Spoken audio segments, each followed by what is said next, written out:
Good afternoon, everybody. I feel privileged in welcoming Honorable Vice Chancellor Professor Sanjeev Jain, Professor S.N. Tripathi, National Coordinator, NK and NCAP, who is joining us online and is also our keynote speaker, Professor Sagnik Dey from IIT Delhi, Professor Neeraj Rastogi from Physical Research Laboratory, Ahmedabad, Professor Sunil Dhar, Head Department of Environmental Sciences, Dr. Richa Kothari, Coordinator, Department of Environmental Sciences, Deans and Heads, faculty members from various departments, scholars and students in this national workshop on air pollution and health impacts. I request Honorable Vice Chancellor and other dignitaries to please light the lamp to formally inaugurate the workshop. Yes.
I request all the dignitaries to take a seat.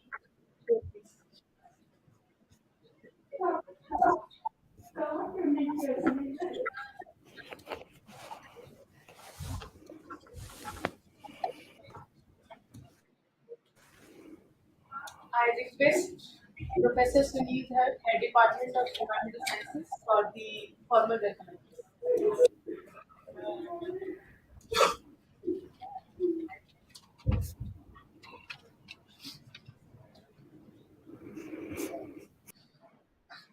It is a moment of extreme pleasure to welcome the guests who are present here to attend this workshop. On behalf of the Central University of Jammu, I offer my regards to all people who are joining here. I convey my regards to Chief Guest of the Day, Professor S.N. Tripathi, National Coordinator, National Clean Air Program, IIT Delhi Kanpur. Thank you very much, sir, for having spared your time, valuable time, to be present here with us in this important event that is organized by our department.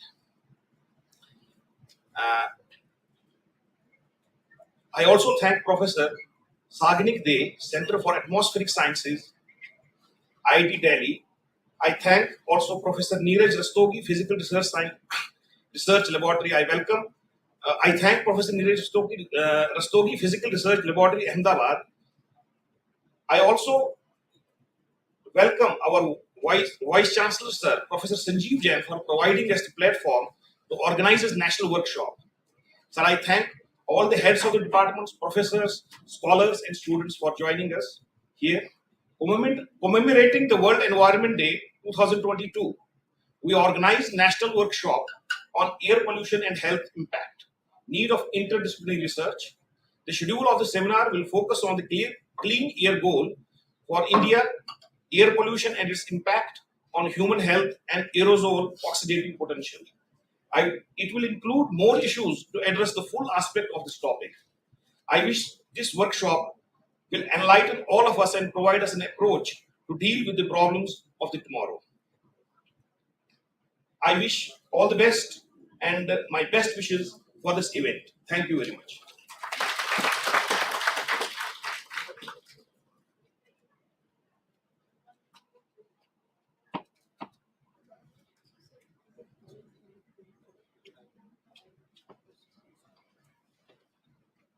So I request Honorable Vice Chancellor Professor Sanjeev Jain for his presidential remarks.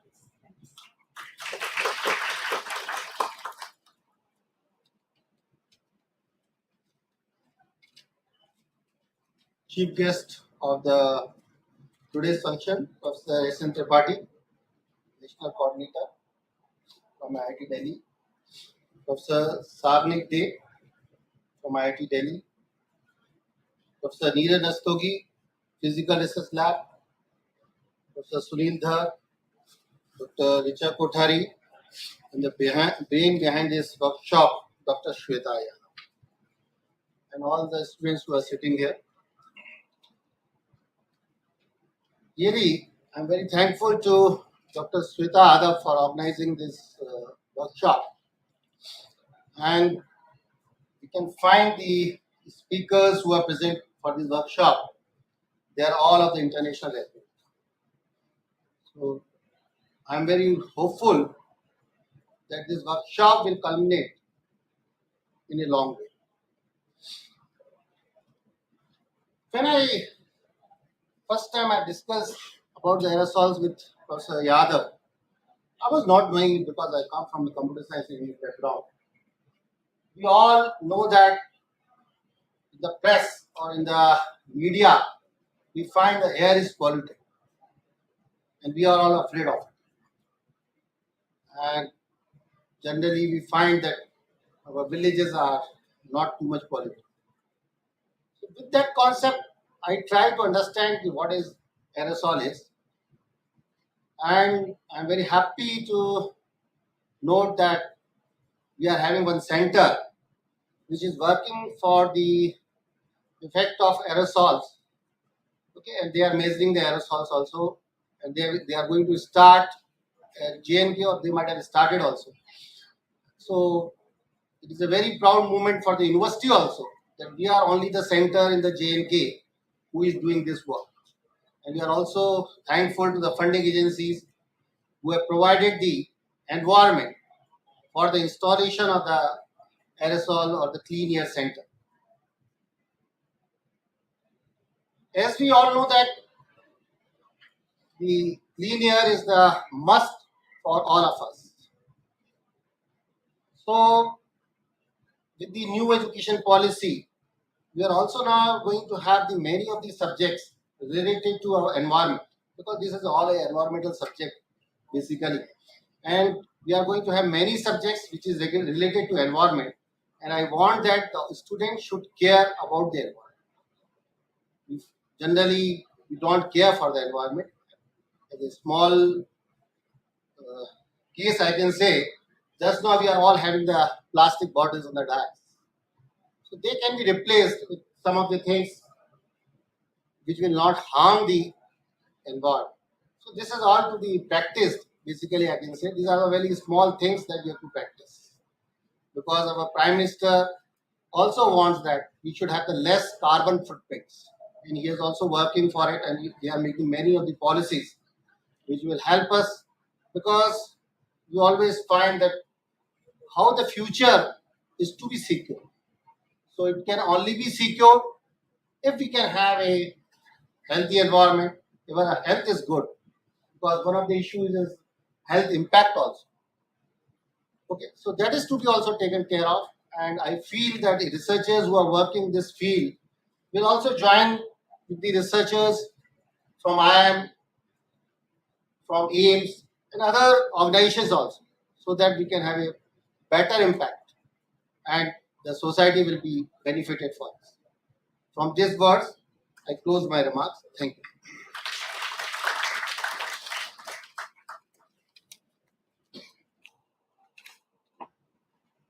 Thank you so much, sir.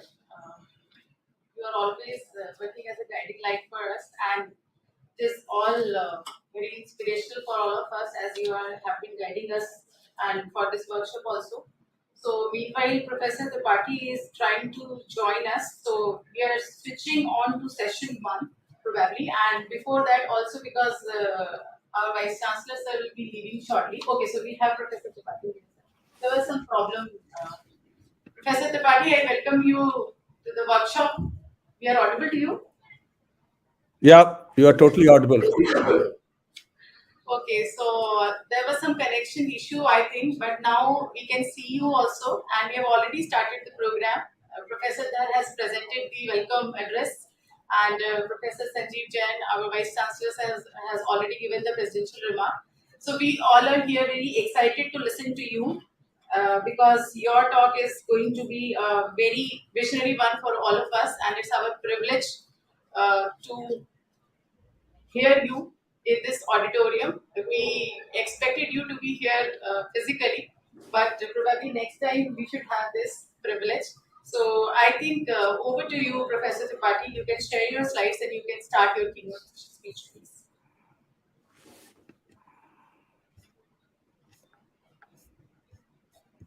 So Professor Tripathi does not need any introduction. He is a higher administrative grade senior professor of civil engineering at IIT Kanpur. He is the recipient of Shanti Swarup Bhatnagar Award and the J.C. Bose National Fellowship. Professor Tripathi also holds the Arjun Dev Juneja Chair at IIT Kanpur, and he is an elected fellow of INSA, INAE, NASI, and recipient of the Distinguished Alumnus Award of BHU. So I think words will fall short if I start reading his accolades. So it's time to listen to you, Professor Tripathi. Welcome again. Over to you, please. Thank you. Yeah, good afternoon. Actually, my voice is echoing. Maybe you have to switch off the, any mic which is on there. Yeah, now it's better. Thank you. I hope I'm audible. So it's a great privilege to be, part of this function at Central University of Jammu. I thank certainly Dr. Yadav for organizing this program. Professor Jain, Vice Chancellor of Central University of Jammu, all other colleagues sitting on dais, and faculty colleagues and other ladies and gentlemen sitting in the auditorium. I'm mostly going to talk about this National Clean Air Program, which the Government of India has launched in 2019 with certain objectives, and how universities and the institutions of higher learning, and mostly those institutions which have some academic program related to technology, are contributing and would contribute in future in effective implementation of this nationwide program to achieve clean air goals. So, of course, many of you know that particularly particulate matter, which is one of the most dangerous pollutant from the human health point of view, I'm just showing it here that this study was done a couple of years back. And on the left, what you see shows the overall mortality related to outdoor air pollution. And that, you see India and China appears very red, where currently the estimates for India is about 1.7 million premature deaths. Certainly, Professor Day and Professor Rastogi will talk more about it. And then on the right, these deaths related to PM are basically linked with the sources. And you see India is mostly blue, which is related to the residential, not so clean, what you call solid fuel sources. And that is what is causing these majority of premature deaths in India. That is, of course, has prompted everyone in the world. It's a global problem, as you all probably know. But in India, the government first time launched this Clean Air Program, which is a nationwide program with few objectives. I will come to them in a while.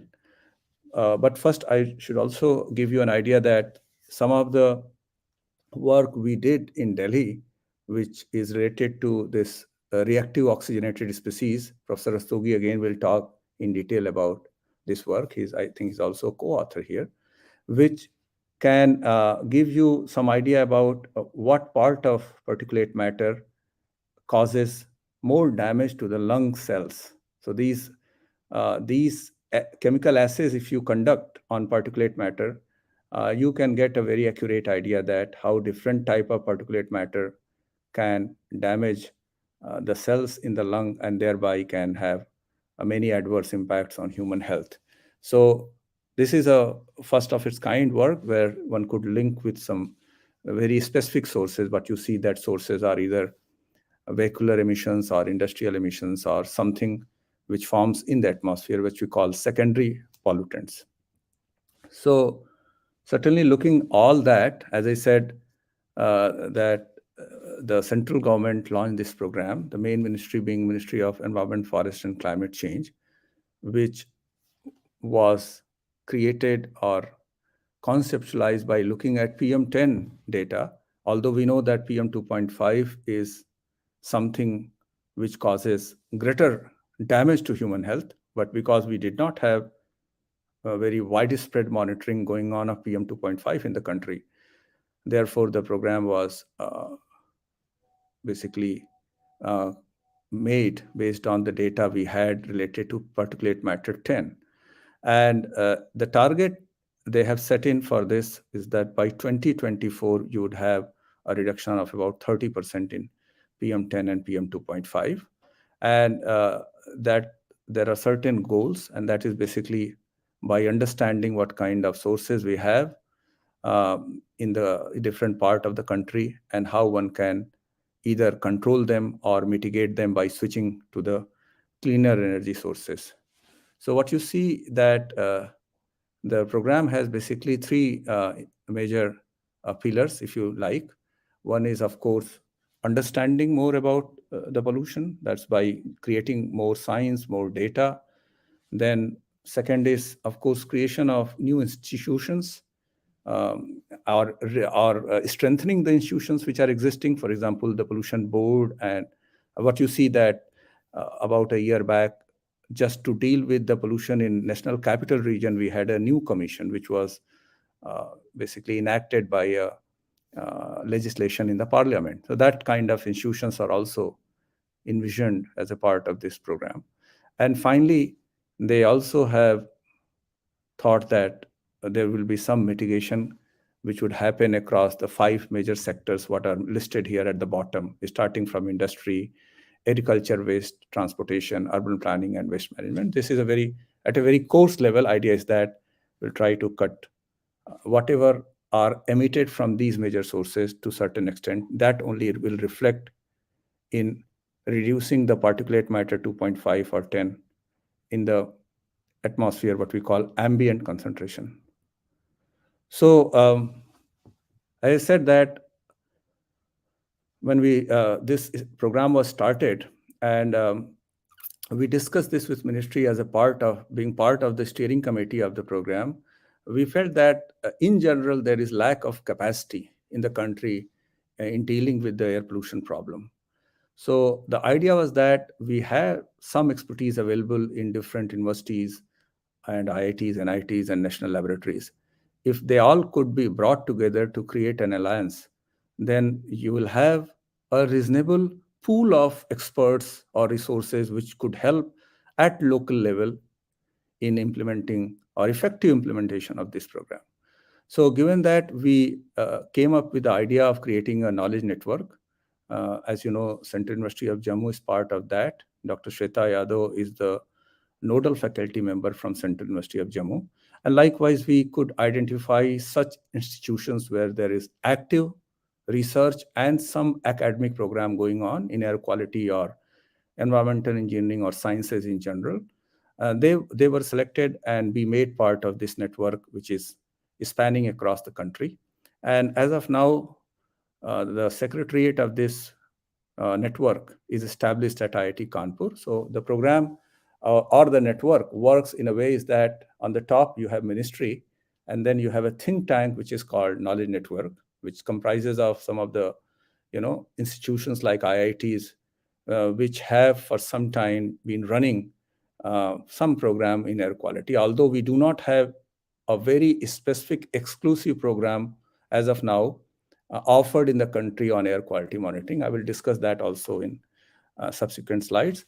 And this think tank has been given certain mandates, and one of them being identifying and nurturing these institutions which probably do not have a lot of capacity. Of course, they are doing something in the area of air quality, but by providing capacity, we are hoping that they would come to a level where they can contribute at local and regional level towards achieving the clean air goals in the country.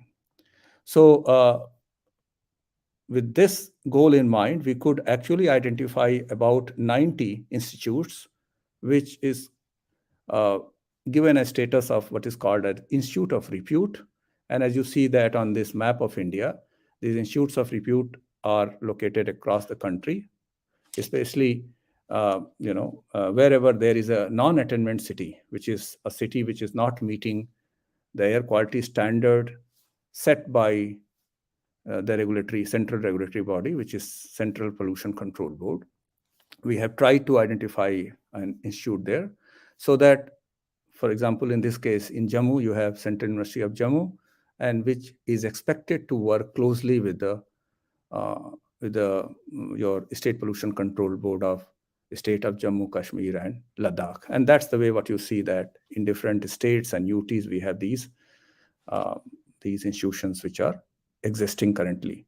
And subsequently, in fact, ministry also facilitated a tripartite MOU, which has been signed within the Institute of Repute State Board and the non-attainment city, which we call as urban local body.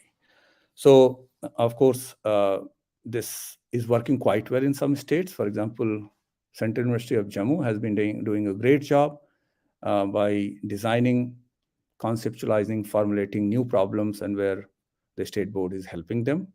But in some states, of course, it requires some more work, some more encouragement, and probably some model which can be worked out to make these arrangements sustainable in years to come. So I will also tell you that what is that model we are working on currently. As a part of this network, we actually had a very detailed capacity building program, which was supported by World Bank. It started in February and it ran through the middle of March for about 6 weeks. And altogether about hundreds of lectures, 100 hours of lectures actually were delivered, which were attended by 400 plus participants.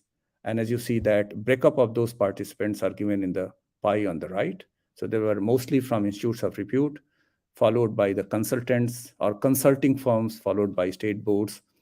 And of course, we had some participants from urban local bodies, but that number was still small.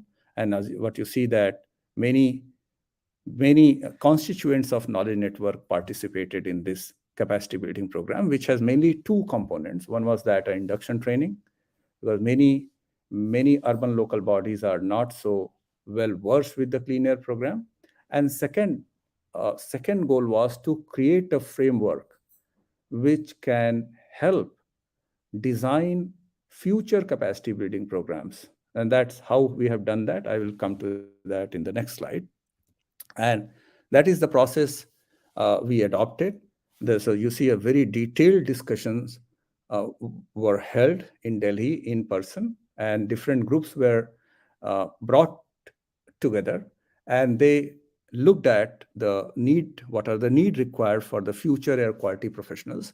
And then we try to map them on the scale which is designed by National Skill Quality Framework. So you see now we have a NSQF, and many universities and many institutions, in fact, are expected to map whatever course they offer. They are expected to map the skill level of the people who are passing out from the program on the skill scale, which is designed by this National Skill Council. And after all this discussion, what you see on the right, there are about a central pentagon, which is surrounded by several pentagons, which shows that you have now a framework which can be used to offer long-term training programs.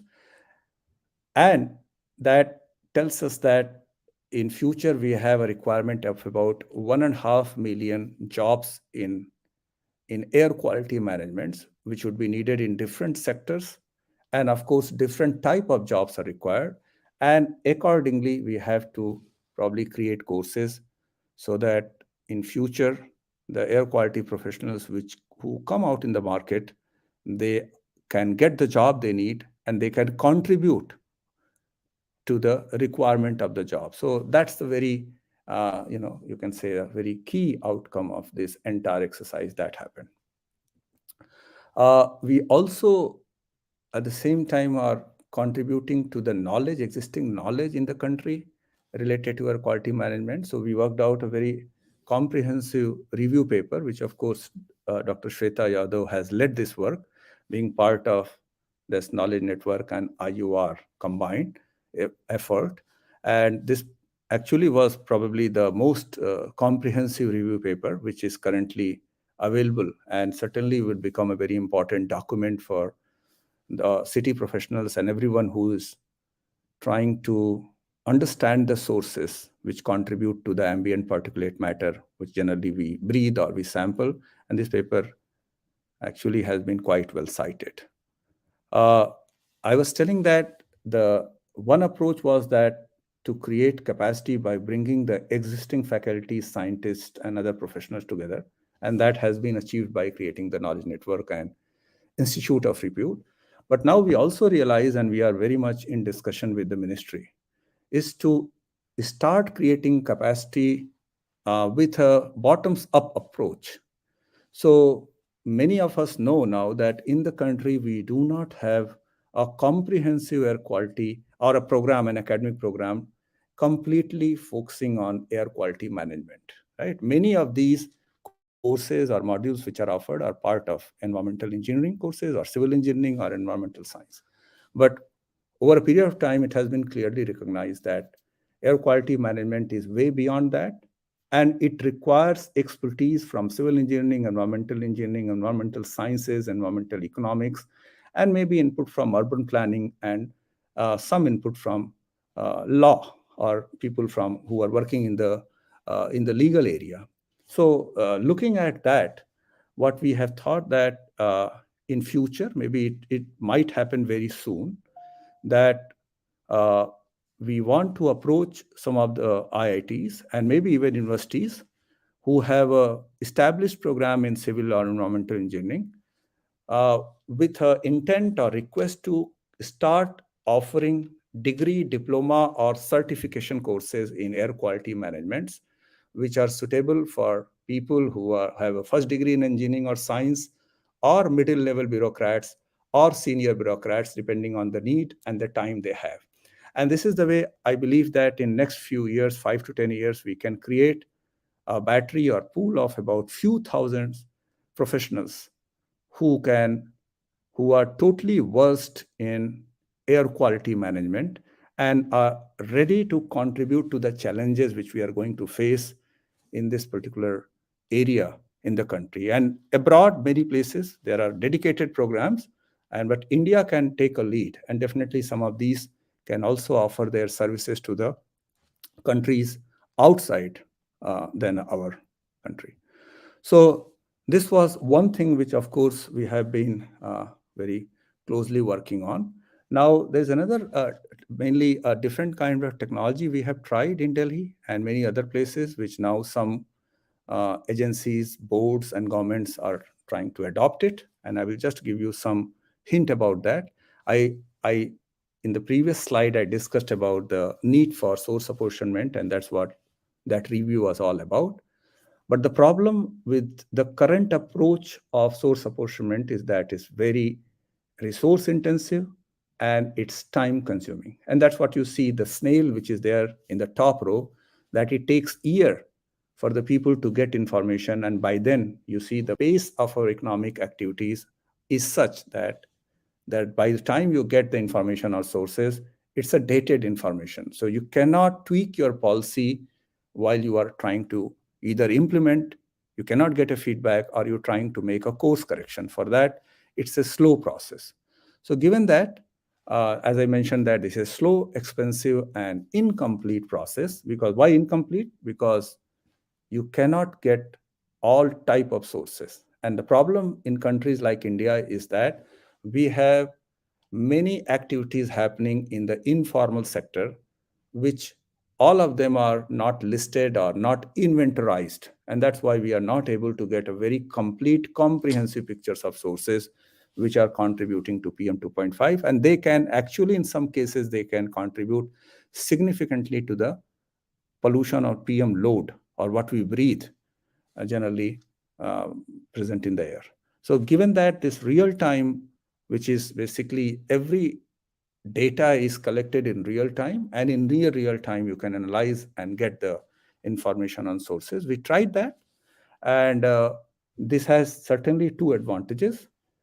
that you can get information in a very short time, and therefore it can feed into the policy making in a near real time manner. And that's why you see from snail, you have been able to now do some what you call leapfrogging. So that's why you see this man is running. You are able to get this information quickly. But there is still some shortfall of that. I will discuss that in subsequent slides.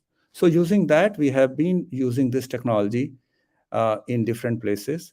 In some of them, Neeraj Rastogi is there. He's a partner in some of these work. We did it in Delhi. We conducted that in Lucknow. Currently, we are doing that in Pune. And the major advantage is that some of these results you can get in few months. So you are able to save the time. And some of these information has been used copiously by Central Pollution Control Board for variety of purposes. For example, during lockdown, we can give this information to while the lockdown was still in place, and they could get what is happening to the sources. That was very interesting information to them. And you can do that for non-metal sources, non-metal particulate matter, as well as for metal related. So I'm just showing it for comparison purpose between Delhi and Lucknow. And there is a very granular information you can get. For example, you can get the coal conversion, you can distinguish different kind of industrial sources. These are very, very nuanced information.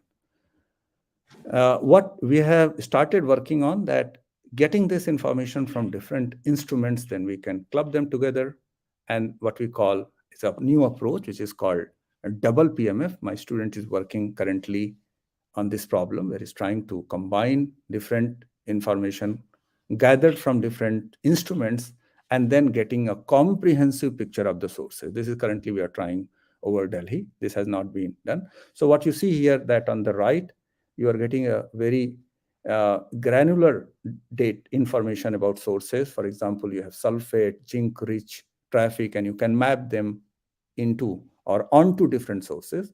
And on the left, what you see, that is the information is a very very rich, and also it's a very what you call high in frequency.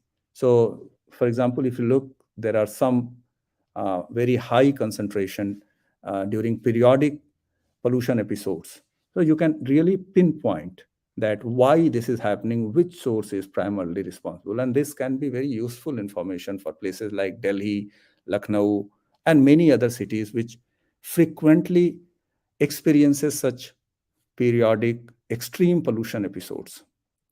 And we went further, and we also tried to do the source apportionment for these volatile organic compounds.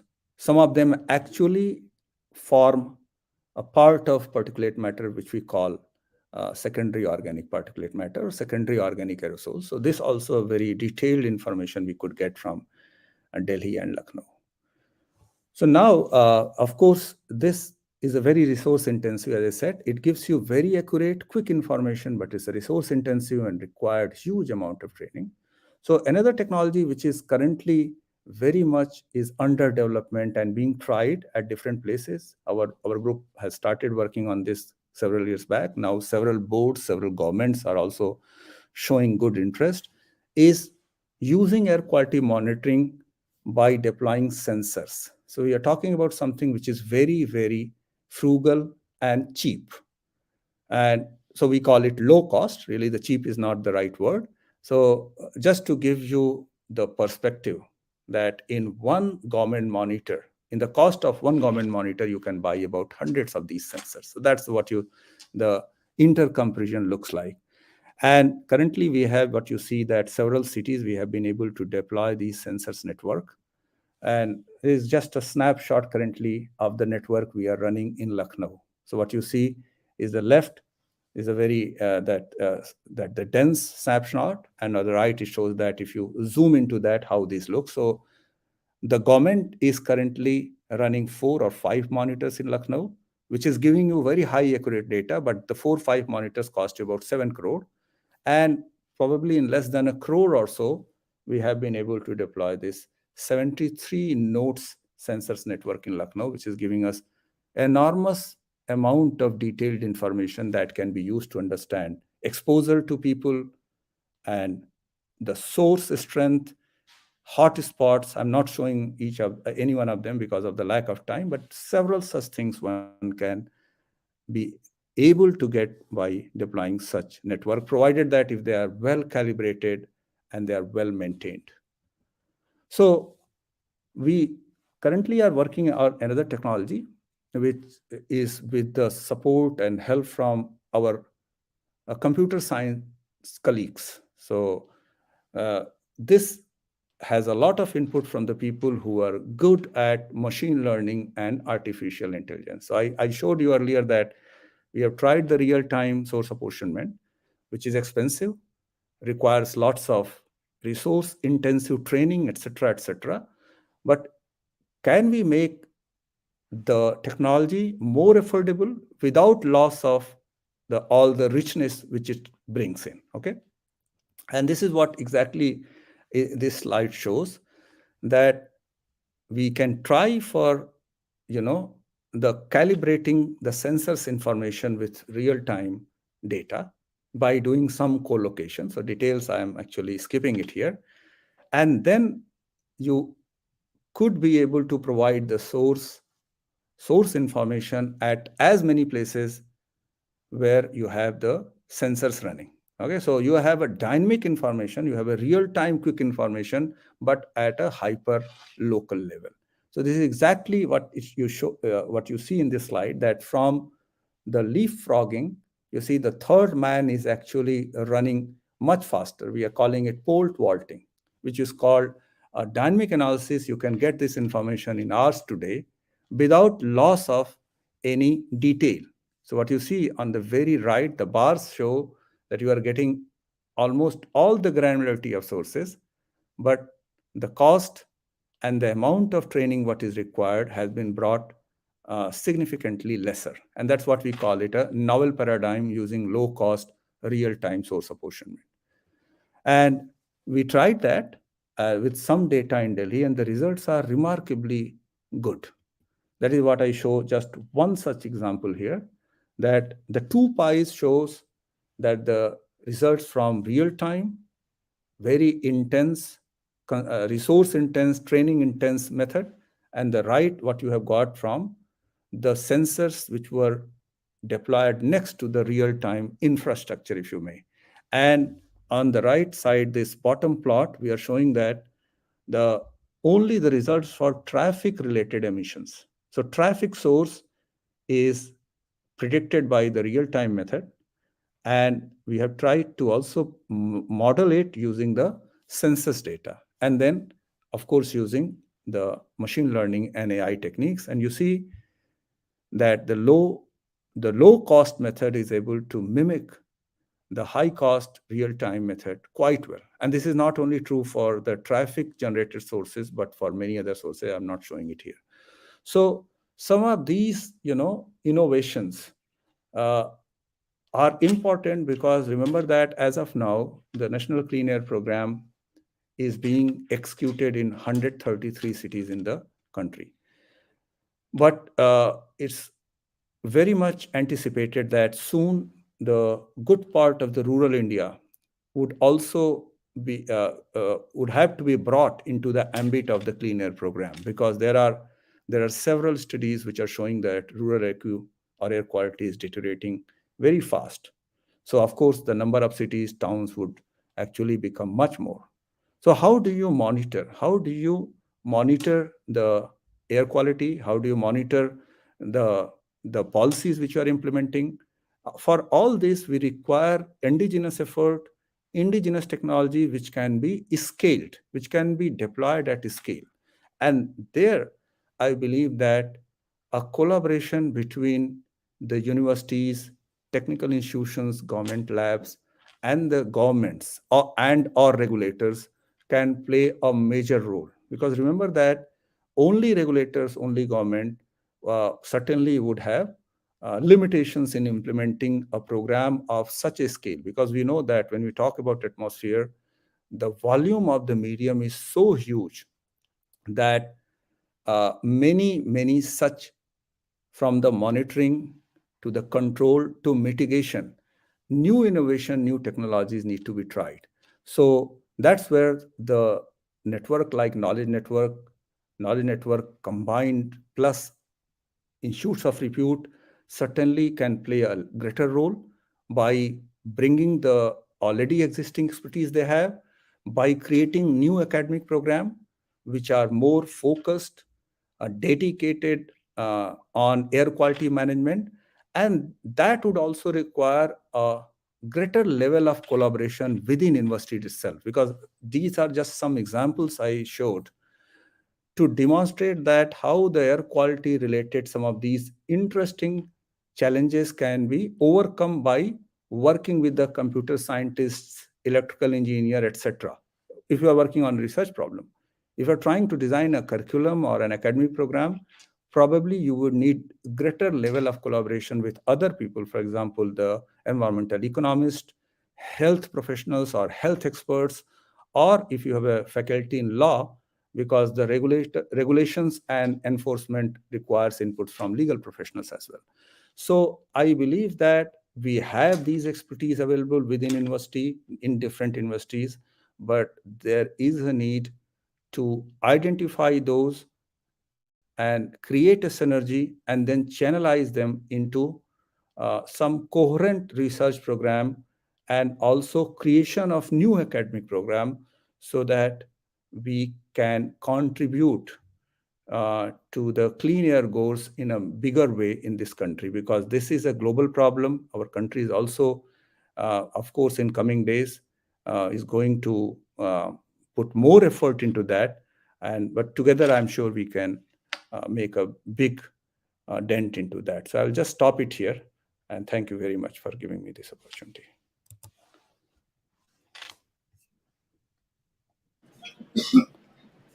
Thank you so much, Professor Tripathi, for your very insightful presentation and talk. I'm very thankful for you for telling our audience, because in our audience we are having scholars, students, and faculty members. We are also live on YouTube at present, and we have got 288 registrations for this national workshop. So in itself, it shows the interest of people of India for this workshop and for this topic. So presently, we are all struggling with this problem of poor air quality, and broadly, if we see, we are actually focusing on two areas: impact on health and impact on climate. So that's why we are commemorating today World Environment Day 2022, and we are organizing this workshop where we are having this eminent gathering with us, and it's a very privileged opportunity. So because we are having national coordinator with us, who is presently sitting in Germany, but still he is taking time out of his busy schedule. We are having our honorable vice chancellor. We all know how every minute and second is for him is so busy and occupied. We are having two eminent atmospheric scientists sitting here. So I think a big round of applause for this gathering. So I summarize this opportunity as like Professor Tripathi has already told that we have been contributing a lot in the field under his mentorship. So under the privileged leadership of our visionary Vice Chancellor Professor Sanjeev Jain, under the mentorship of National Coordinator Professor Tripathi, and under the able guidance of many but two atmospheric scientists who are already with us today, and also the support from the Department of Environmental Sciences, we are committed here to do meaningful contribution in the field of atmospheric science and to have and develop a process level understanding of aerosols. Also, as Professor Tripathi has told, that we have already established Himalayan Aerosol Research Instrumentation Facility in Central University of Jammu campus. We are doing a lot of field measurements also. So now we are looking forward for introduction of new methods, technology transition, also continuous measurements and real-time source apportionment. So I thank once again Professor Tripathi for his keynote speech. I would also request our Honorable Vice Chancellor to speak once again, because Professor Tripathi was not there, sir, and it's a very unique opportunity when both of you are here and our audience are also here. So I request our Vice Chancellor once again to speak. Thank you, sir. Thank you, Sweta. Really, Professor Tripathi has given a lot of insights. And as I'm a computer scientist, so I was very much interested with the sensor networks and all that. So really, I can find that this is a very multidisciplinary area, and I find that he comes from the civil engineering background. Okay, so I can find out a lot of opportunities for our university, and if we can join the hands with the other departments also, I feel so that we can have a very meaningful research, and we want that we should have all the indigenous products also, as we are working, and is talking about the sensor networks and the monitors that you are talking about. The cost is very less. So that is a new technology he's working. I'm very thankful to him to giving this all insight, and I fully, I can say that on the behalf of the university, I can say, not from the behalf of Sweta, that we are here to support this, and we want that we should make a major contribution in J&K so that the health of all the citizens of this area is remain good. Thanks. Thank you.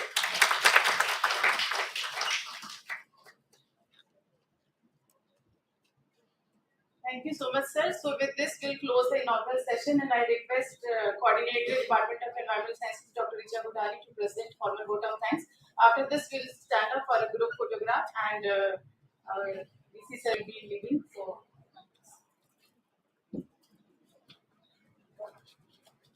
Thank you, Dr. Shweta, for inviting me the official vote of thanks. So on the part of and on the behalf of my department, I extend a really hearty vote of thanks to our speakers, Professor S. Tripathi, Professor Savnik, and Professor Neeraj Rastogi, who spared time from his busiest schedule to grace the occasion. Today we had an opportunity to hear your thoughts, and this will surely be going to enhance us in our future environmental goals on the part of sustainability. We are planning for that. And we are also thankful to our Honorable Vice Chancellor, sir, for providing the support and guidance to complete the event. We also thankful to the head and our departmental faculties, Dr. Anita Singh, Dr. Dinesh, for their coordination to complete the task. And we have special thanks to our event leader, Dr. Shweta Yadav, for coordination and successful completion of the event in a very short time. With the speakers of such a depth knowledge, it will be really benefit to our students, faculties, and researchers. And special thanks to our beautiful audience of the event for their listeners, that is our students, our strength of the department. And we on the part of organizing team members, thankful to our volunteer members of the event and non-teaching staff of the department. So thank you.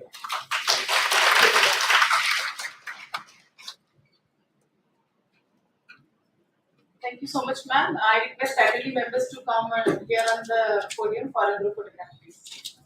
I request Professor Rasat Singh also, Dr. Jagannathan, I can see, Dr. Kiran, I think I can see. I request all the faculty members to please come.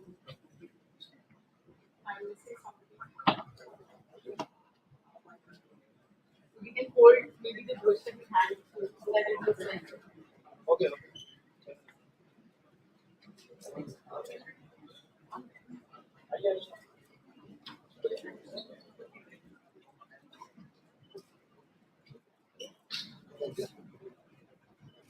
Sir एक बार देख लेते हैं सबकी सीटें आए हैं sir आपके पास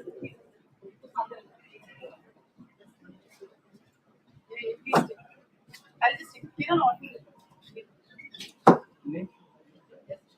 Fine. Photo is for. Thank you. Thank you. Thank you. Thank you. Thank you for the story. I found it.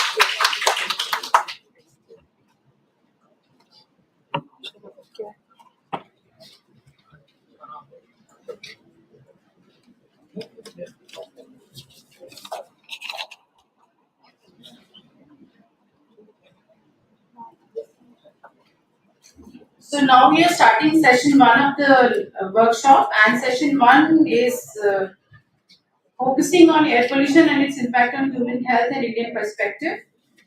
Our speaker for this session is Professor Sagnik Dey. He is Institute Chair Professor, Center for Atmospheric Sciences, IIT Delhi. He is also Associate Faculty of School of Public Policy, Transportation Research and Injury Prevention Center. He is also Coordinator of Center of Excellence for Research on Clean Air, IIT Delhi. He is also Fulbright Fellow 2017-18 batch. So Professor Sagnik Dey is working in the field of aerosols, air quality, and human health. He has received INSA Young Scientist Medal in 2008, Nasi Scopus Young Scientist Award in 2012, Dr. Sudhanshu Kumar Banerjee MOS Outstanding Young Faculty Fellowship for the period 11-13, and Teaching Excellence Award from IIT Delhi in 2016. So Professor Sagnik is actually an international collaborator and science team member of NASA's upcoming satellite mission, and he is serving as an expert member of WHO Global Platform on Air Quality and Health. Dr. Dey has been awarded the Fulbright Nehru Academic and Professional Excellence Fellowship for 2017-18, and he is a consultant for the World Bank, UNEP, and UNDP. So I welcome Professor Sagnik Dey for his talk. Thank you.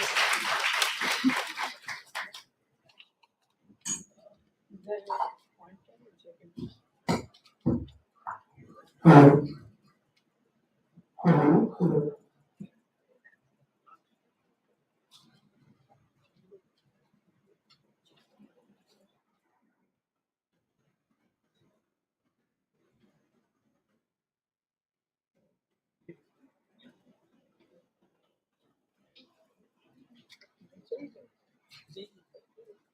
Hello.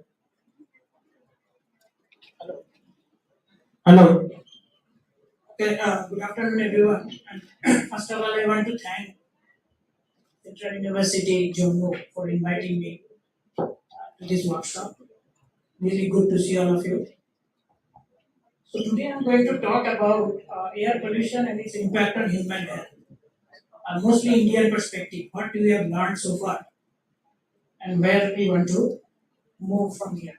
And I will show that why we need interdisciplinary research to really address this important issue.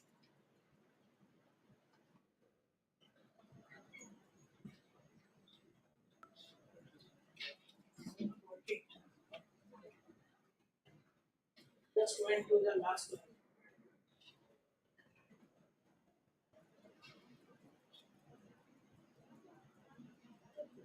Okay. Yeah. So my talk is divided into four areas. First, I will try to talk about why air pollution is so important for sustainable development goals. I'm sure you have heard about these goals, but I will go through one by one and demonstrate the linkage. Then I will talk about there are a lot of perceptions when it comes to air pollution health impacts.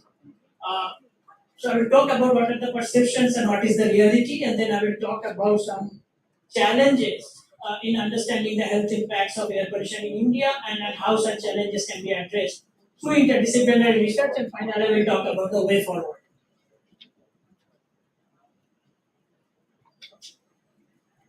So just want to dedicate this talk to my former mentor, Professor Park Smith, who was an air pollution champion. And he taught me this very important philosophy that absence of an evidence is not the evidence of an absence. So he used to say that just because we do not have enough research and we do not know how air pollution impacts our health, there is no reason to believe that our body is immune to air pollution. We need to generate that evidence what is missing and then you move ahead. Okay, so now let me show you the connections. And this is really interesting. And you see that United Nations have mentioned 17 sustainable development goals. And you can actually link air pollution to most of them. And in fact, as a student, you can pick up any of this linkage and do research. So first of all, if you talk about the first goal, eradicating poverty, there are now studies which are showing there is a big impact of air pollution on overall labor productivity as well as the economy. In fact, today, if you look at the numbers, 1.4% of India's GDP is lost due to air pollution. So it's a big impact. And in fact, for every household, 10% of the household expenditure every year is mapped to diseases that are linked to air pollution. If you talk about the second SDG, which is talking about zero hunger, there are a lot of research conducted in India showing impact of air pollution and climate change on crop productivity. So if we do not reduce air pollution, there will be big negative impact on crop productivity, and again, it will lead to this problem. Good health and well-being, obviously, that's the topic of this workshop also, so we'll discuss more in that details. Fourth is the quality education. There are now studies emerging that exposure to air pollution at an early stage has a big impact on cognitive impairment. And there is a one study done by PGIMR group, not for ambient air pollution, but for household air pollution, where they've clearly shown that the children aged 3 to 6 who are exposed to air pollution coming from solid fuel use in the households, they have lower IQ levels compared to the households that clean fuel is used. Next is gender equality. And again, if you think from air pollution perspective, women are always more exposed to men, particularly when it comes to household. And not only that, because in Indian society, women are mostly the primary caregivers. So any vulnerable population, typically children or older people, if they become sick, it's most likely that the women will take care of them, and in a way, then it creates an additional burden on them. The seventh one, which is affordable clean energy. Now we have some estimates, and we have shown that India has lost almost 6 to 16 terawatt hour solar energy because of the air pollution, because they cut down the solar radiations. And also when the particles are deposited in the solar panels, there is an impact. Next one, SDG 8, decent work and economic growth. There is a big negative impact on labor productivity. Infrastructure motivation, again, for green infrastructure, you need clean air. Inequalities, SDG 10. Even if you talk about any city, you will always see that the economically poor people, they are more exposed to air pollution. Just imagine a person who is driving a bicycle versus another person who is going in an air-conditioned car. So the person who is driving the car is emitting, but that person is protected because the air-conditioned car has filters and all, while the person who is going on a bicycle not contributing to air pollution but is exposed. So this inequality again very important. Sustainable cities, we all know there are additional pollution sources, and then SDG 12, economic growth cannot happen without better environment, and finally there is a big connection to climate change. You can see that air pollution is at least at core of all these SDG, and each of these is very interesting in its own way. So it's very important to understand this entire environmental health pathway, where basically you see that there are multiple sources which Professor Tripathi mentioned. Each source is emitting. There are natural emissions. So we basically get these pollutants which we measure. But then actually when you talk about the pollution which is there and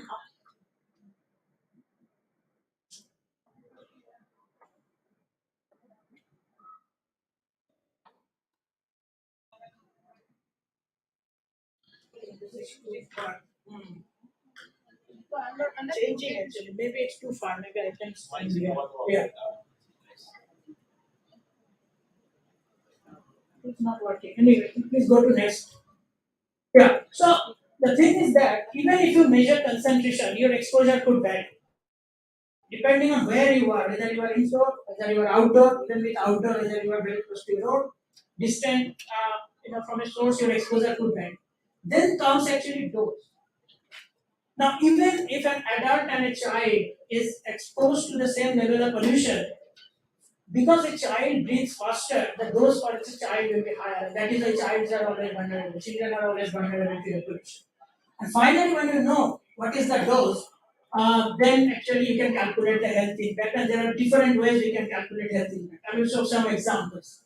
And then once we know what is the health impact, you come back and try to then reduce emission from the sources. So this is what we are trying to do. But if you see that the first two things are domain of the environmental or atmospheric science, exposure is the domain of social science because it needs that kind of information. And dose and health impact is actually the domain of medical science. So, in order to develop a seamless air quality management plan, we need to really transcend these domain boundaries and do interdisciplinary research. I will talk about some of the perceptions. Many times I hear this argument that air pollution is not mentioned in any death certificate. The reality is that air pollution is not cause of death. It's actually a risk factor which will induce certain diseases, and then people may die or people may suffer from those diseases. So WHO has this 5 by 5 framework. These are the non-communicable diseases, and today if you see globally, 70% global deaths are from non-communicable diseases. And out of these non-communicable diseases, there are 5 group of diseases which are dominant: cardiovascular disease, respiratory disease, cancers, diabetes, and mental conditions. And if you see what are the major 5 risk factors causing these diseases, you see unhealthy diet, tobacco, alcohol, physical inactivity, and air pollution.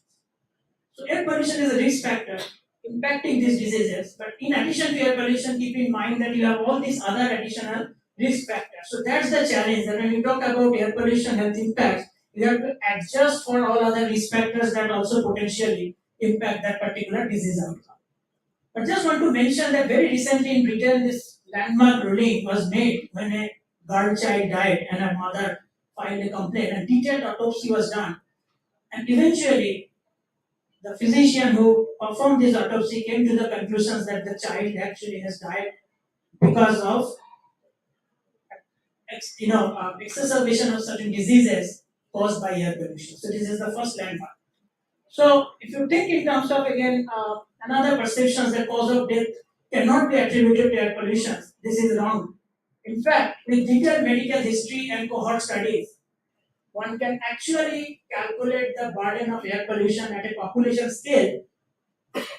And with detailed autopsy, as I said, it can be done at personal level. However, to realistically think, it is not possible to do detailed autopsy for each and every person. So, what scientists have done is that over the last 30 to 40 years, methodologies have evolved to understand the health burden at a population scale. So you can only say that within a population, how many people are getting affected by air pollution, how many are getting affected by smoking, something else. And if you see this chart which I am showing here, this is actually the India Global Burden of Disease study, where all the major causes of death, burden, and risk factors are mapped. More than 350 plus causes, more than 60 risk factors are mapped. And if you look into this, air pollution is the second largest risk factor today in India after child and maternal malnutrition. The third important thing is that there is no direct evidence, people used to say, about air pollution exposure. However, if you look into these biomarkers, so if you get the sample, blood sample, and you can easily in the blood detect this, and there are many other biomarkers which are there also, which are direct evidence that the person was exposed to high level of air pollution. Okay, so how do we really calculate the health burden? So for health burden, obviously, first you have to say whether it's acute exposure. That means just imagine your pollution level is at a kind of relatively stable, but then you have these big fluctuations, like in Diwali or some other days, it just jump. Or you are talking about chronic exposure. That means a person is exposed to high level of air pollution over a long time, for a year, more than a year. And there are different epidemiological study designs to actually do this type of analysis. First of all, if you talk about the descriptive epidemiology, this is just a broad preliminary indication. It just indicates that perhaps, yes, there is a connection, not beyond that. So, what we have to do is we have to go into analytical epidemiology. And the most common study designs here are the cross-sectional and case control study, where you develop certain hypotheses and you can actually use the health data from a region and exposure data, do the analysis and adjust all other confounding or factors which are also important, and tell that yes, there is a strong robust impact. And then you can plan cohort studies to actually establish the causality, the biological part of what is happening. Best evidence will always come from randomized control trial. But for air pollution, you cannot ethically conduct randomized control trials. So randomized control trials are only done for animals. Randomized control trial means just imagine two groups. One group you expose to very high level of air pollution and see what is the impact. Other group is living in very clean air. So you cannot force a person to breathe polluted air ethically. So usually this type of studies are done on animals to see how biological it's impacting and try to then model. Now there are many challenges for India when you actually try to do this. The first challenge is that there is a large uncertainty in exposure assessment. We do not have a very good health record. In fact, if you talk about mortality data, only 25% deaths in India are medically certified. 75% deaths, there is no account like what is the cause of death and all this. So we're still trying to, develop based on this. It's very difficult to really validate when you calculate this many people are dying because we don't have the health data to actually do that. So uncertainty is large, but we are trying to improve that situation. And finally, 10 years ago, there are not many evidence of health impact studies done in India. It was more on model based, but now there is so many studies, and I will give some examples. So the first challenge, as I said, the exposure. And if you look at this map, in India, we only are monitoring air pollution, and what Professor Tripathi was mentioning is high-cost instruments from those cities. There is a big gap. There is no monitoring in rural areas. Tier 2 cities hardly have any measurement. And in fact, we calculated that India needs at least $1 billion US to create that adequate data, which clearly we don't have. So, what we should do is that we should adopt a hybrid approach. And that approach actually, we developed this database for Central Pollution Control Board, is based on satellite data. I'm not going into details how from satellite we are measuring PM 2.5, but once you do that, you can see that 24-hour, the left one and right one is the annual concentrations. The data is very, very good when you compare with the ground-based measurements. But the advantage is that when you have this sort of data, you can look into the map of India, and we have now the data of more than 21 years. So what we see here next is that there is a video. You can see the date stamp on the top. So 1st January. So this is what the pollution looks like on 1st January, but this is not 1st January, this is 1st January over the last 20 years. So 20-year 1st January average. And look at the color scale. Anything in blue means we are meeting the Indian standard at least. Anything in red means we are not meeting the Indian standard. Indian standard is around 40 annual scale and 60 is daily scale. Yeah. So now you see that this video is going. So this is the typical pollution cycle. In the winter, you can see almost entire India is yellowish or reddish because of the meteorology. And you will see that as soon as the summer is approaching, early April, at least in the peninsula and South India, things cleared up. Not so much in the Indo-Gangetic plain. You have this dust transported from this desert region. Now in May, you can see that central India is quite good. And obviously, the up in the mountain, you usually have better. And then now you see in July, most of the countries under monsoon, things are much better, except you have occasional dust transported. And you will see that as soon as we transition into October, again, unfavorable meteorology, biomass burning, and all. Now you see again the Indo-Gangetic plain is becoming a hotspot, and as if the pollution is kind of transported from the west all the way to east, and then this cycle continues. So we have this data at daily scale. A lot of things can be done. So the question is that which sectors to prioritize, and in fact, Professor Tripathi also showed one figure where there are many studies which are showing that even today in India, household emission is still the single largest contributor to ambient PM 2.5. And here, what we are saying here, seeing these two maps, one is that what is the contribution of household emissions to ambient PM, and if you completely mitigate household emissions, and this is why Ujjwala is so important scheme. And you can see this right map. All the districts which are in blue will meet ambient national standard just by stopping solid fuel use. Nothing else. Although you cannot, get Delhi, NCR, and some of the districts clean, but almost 80% of India will meet the national standard just by getting rid of solid fuel use. Right panel shows here is that how the air quality changed in the lockdown. There are many reports like blue sky and all. Because we only measure air pollution in the cities, there is a very large improvement in air quality in the cities. But if you look at regionally, even during the first, second, third, and fourth phases of lockdown, there are regions in India which is still in red. And this is mainly because during lockdown, household emissions never stopped, as well as your open burning never stopped. So these regional sources are extremely important. One encouraging trend. If you look into the recent trends in the NCAP era, Professor Tripathi is mentioning about NCAP. If I simply ask the question, how many days in a place air quality exceeded the national standard, and just map it, and you see that number of days, the scale. So anything is red means in a year at least 120 days it's exceeding the standard. But now you see less red, more blue. So something is working definitely in the NCAP era. Okay, now coming to the GBT framework. As I said that when you talk about health impacts and all, it's really complicated subject. But I will very try quickly try to explain how we calculate the health burden. So there are three important things. One is the baseline mortality. Baseline mortality means just let us take a disease, stroke. Now, if a person dies from stroke, there are many risk factors which can induce stroke. So if I know how many persons have died from stroke in India, that is the baseline mortality. If you multiply that by population, you get the total number of people dying out of stroke.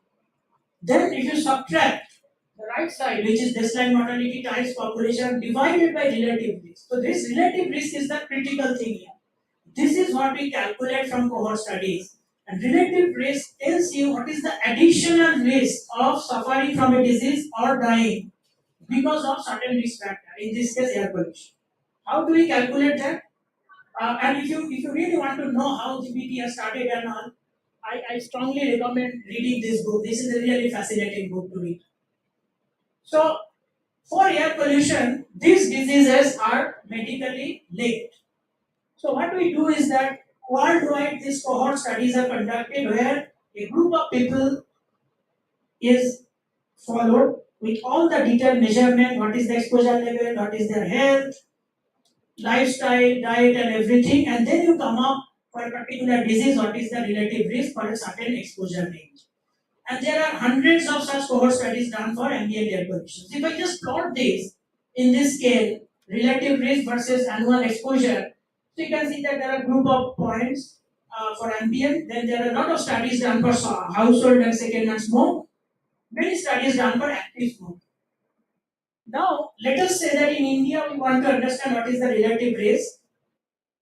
And in India, the exposure is somewhere there, 80 microgram per cubic meter. How do I calculate what is the relative risk for that particular disease? So, I can linearly extrapolate all the studies done for ambient air pollution. But if I do that, it looks like any people who is actively smoking should be dead because the relative risk will be so high. So what we usually do is that we use a non-linear response function. And this is what actually GPT has contributed, that we have this integrated framework. Now for any exposure level, you can calculate for every disease what is that additional risk, and then you can calculate how much is the burden. And if you simply Google GPT India, all the data state level is there available. It's a fantastic website, you can just play around it. Just Google GPT India, first link, open it, everything is there. Okay, now very important to keep in mind that it's not that the air pollution. So what we did, we tried to understand between 2000 and 2015 how much the air pollution burden has increased, and the answer is 48%. What we did is that we tried to separate these factors, and what we found is that if everything else remained constant, that means population has not increased, your background disease rate or baseline mortality remains stable, then your mortality burden should only increase by 17% because of the pollution rise. But why it has actually increased by 48%? Because in between your population itself has increased. More people are now exposed to air pollution. People have aged. The moment because the health risk is actually much more for 60 plus population. And if you see the population age distribution here, black and red, the right panel, you see that 60 plus age, number of people aged more than 60 actually has increased over the years. So all these things contributed. So my point here is that if you want to protect our health, it's not just mitigating air pollution alone. Because in future, imagine what is the implication? Even if your pollution level is same, just because your population is going to increase, burden will increase. So we have to address this social demographic issue. Using this type of satellite data, a lot of studies have been conducted, and I'm not going into detail. So one study, this is a time series study in Delhi, where you have seen that acute exposure, that means when you have big pollution increase, what is the increase in all-cause mortality? And again, this is the cost curve, and you can see that there is a 3 times higher effect compared to PM10. One study we did with child stunting, again, it's very, very interesting. Now, child stunting means, so in the first few years of age, there is a standard growth chart for any child. The child has to be this much tall, and there is a standard weight. If the child does not grow to that height, it's a good indicator for malnutrition. So the two major factors which cause to such stunting, and India has one of the highest prevalence of child stunting in the world. Two major factors for child stunting is malnutrition and poor sanitation. And what you are seeing in the right figure, there are two lines. The top line is for urban children, bottom line is for rural children. Y-axis scale is a relative scale. If the number is lower than 0, that means the child is stunted. So you can clearly see in India, rural children are already stunted and at a disadvantage because they are more malnourished than urban children. Sanitation is also very poor in rural area compared to urban area. What we have done is that we have shown that both urban and rural children, once your exposure increases, the impact is almost same. And any child, any urban child born in an area where the exposure is around 150, now you see that line is almost touching 0. That means that child is losing that advantage of being an urban area. We have found strong association with child anemia. And again, not going into details, but this kind of hypothesis has been developed. So what happens is that when you are exposed to high level of air pollution, it causes inflammation. That inflammation triggers secretion of cytokine. Now this actually further stimulates liver to produce more and more hepcidin, which then inhibits the dietary iron absorption. Government has taken, you all know like anemia Mukt Bharat, right? And it has been found that no matter how much iron supplement you give to children and also women, it's really not improving the situation. And we believe one of the reasons it's not improving, is high exposure to air pollution. Finally, with under 5 mortality also, it's the same story. And here also we found that exposure during pregnancy has a big impact on the child. And third trimester is the most important exposure window. It's more likely to lead to lower birth weight when the child is born. We have also projected air pollution videos. Yeah. So you can see that we try to see how air pollution has changed in the past, and then also is going to change under various climate change scenario. And very interestingly, what we found is that at least till 2040, if no major policies implemented, air pollution is going to increase. However, one important thing you keep in mind that if we clean air, that means if we reduce air pollution, there will be a kickback. Because these particles, these scattered solar radiations, they tend to cool the climate. So the moment you reduce air pollution, this is one simple simulation. You can see that in 2030, let's say 2 emission scenario, baseline means your emission is going as usual. Mitigation means you're trying to reduce air pollution level. And when you simulate, the top panel is for RCP 4.5, sorry, this is baseline and mitigation, 2 RCP scenarios. But the main point here you see, baseline means your pollution will be higher. Mitigation, you can see that 2330, lot of blue means pollution will come down. But as a result, what will happen, there will be additional warming of 0.3 to 0.5 degree. And we are arguing that it's not a bad trade-off. Yes, your temperature will rise, but you will be able to save at least 380,000 days. So now, last part, we are now moving from PM total mass to composition. And in Professor Tripathi already talked about, and Professor Neeraj will talk more about this oxidative potential. Why we believe that it's important not just total PM, but to look into composition, chemical characterization. We need to know what is there in the PM. Is it black carbon dominated, dust, secondary particles, particularly from health perspective. And we are doing this analysis. You can see, and not just species, also sectoral. So what we are getting is that if you take again anemia for women, we are getting black carbon and secondary PM has larger impact. I am part of this NASA mission, which is actually targeting to derive this PM speciation information when the satellite will be launched next year. And you can see that Delhi is one of the major area where we retrieve continuously this PM composition information. But I believe there is scope to collaborate and work on the kind of data you are generating at Central University of Jammu and do this kind of studies in future. Another study we can see here, this is time series study in Delhi, but what I'm trying to show is that the moment you start talking about this species, main message here is that different species are showing different impacts. In fact, again here we are seeing secondary PM like sulfate, nitrate, ammonia. They are having much larger impact on black carbon also compared to many other species like potassium, organic carbons, crustal elements and all. So last concluding thoughts, I hope that I have given you some food for thoughts that we need to really move into this sort of interdisciplinary approach to talk about air pollution and all. But as I said that it must be done with proper stakeholder consultations.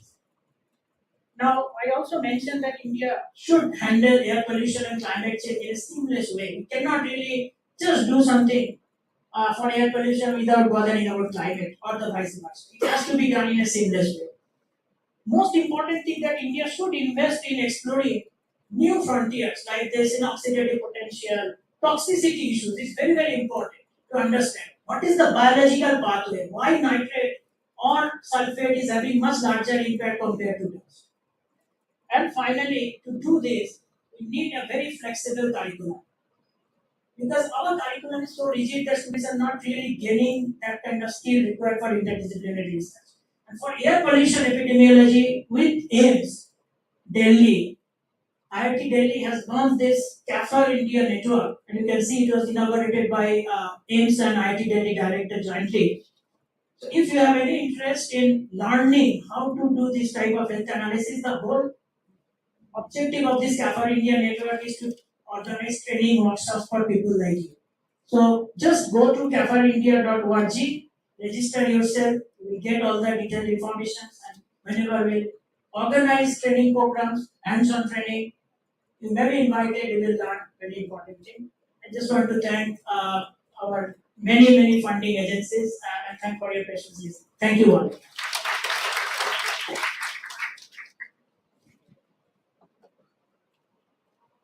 Thank you so much, Professor Sagnik, for your wonderful talk. House is open for question and answers. Our scholars and students are here. Please feel free to interact with Professor Sagnik. You have any question related to human health, anything related to air pollution, any curiosity question, you can ask.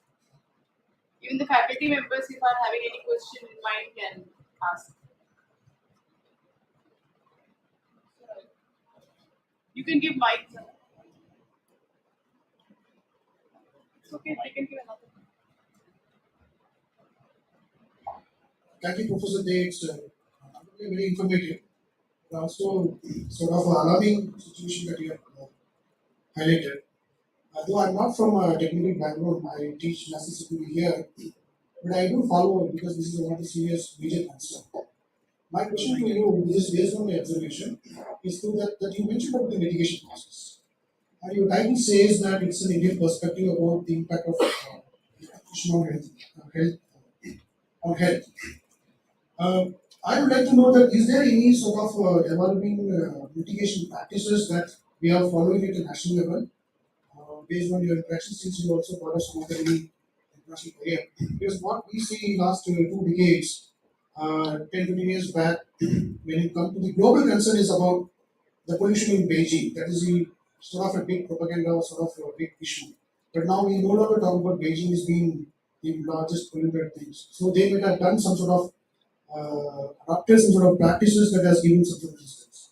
So in that respect, we do talk about a lot about this mitigation, and during the winter we always have this figures coming in the newspapers. But as far as even the Supreme Court intervention, despite that I think that we lack seriously on the mitigation practices that would, for instance, this stubble burning, still we are not able to come out with the solutions. So I'd like to have your views on this. Yeah, I mean, very difficult to answer in a couple of minutes. There are many aspects to this question, but it's a very interesting question.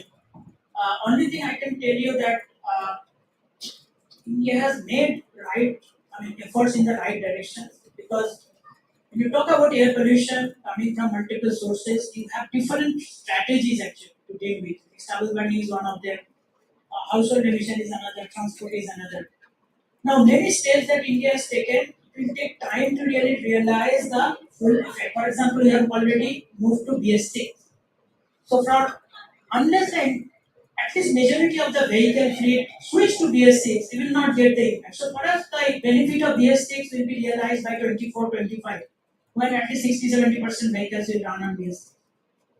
Some of the sectors like household, Ujjwala, that's what I said. I commented that Ujjwala is so important. But again, there are a lot of economical issues that households they are getting LPG, but they are not fully utilizing it, because of various financial reasons and all. It's the domain of economic science. So on each of these, then we can debate what is the best way mitigation. Stubble burning is a lot of issues in terms of farmers adapting. But I will tell you, I visited Punjab a couple of months ago, interacted with the farmers, and you will not believe that most of the farmers are saying that yes, we know what is the problem with stubble burning. We are the first persons who are affected.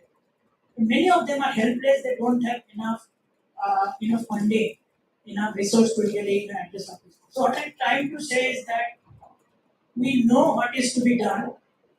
Many of these processes will take some time, but India has the opportunity to learn from the developed countries and live from many of these. Like, we should not forget that US in 70s took almost 30 years to address air pollution. In my opinion, we have all these experiences.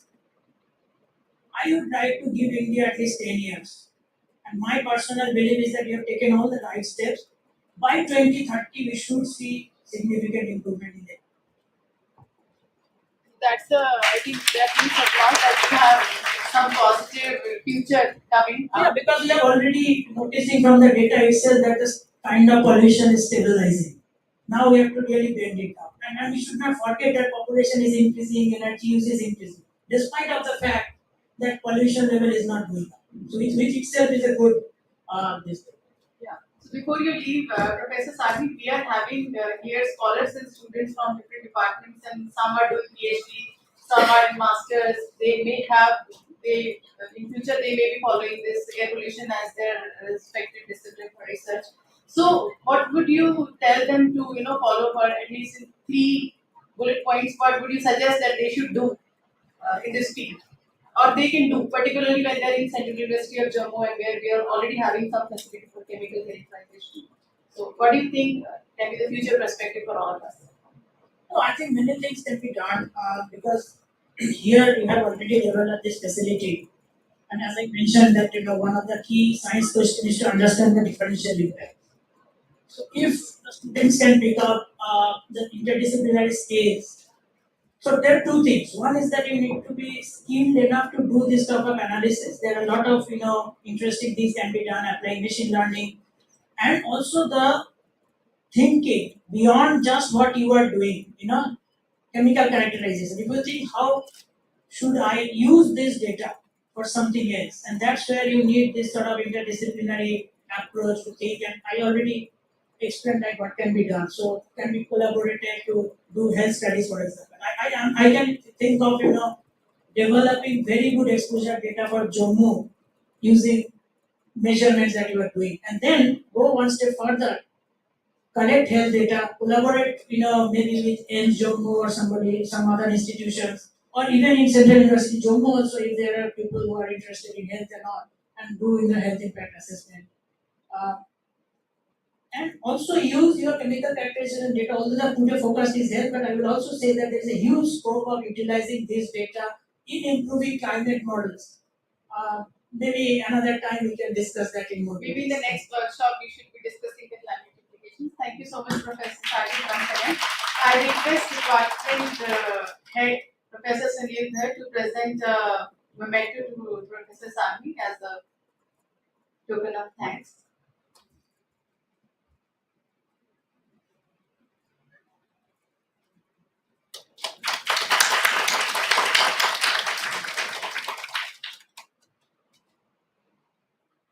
Thank you so much again, Professor Sami. So now we are moving towards session 2, where we are going to discuss aerosol oxidative potential relating air pollution and human health.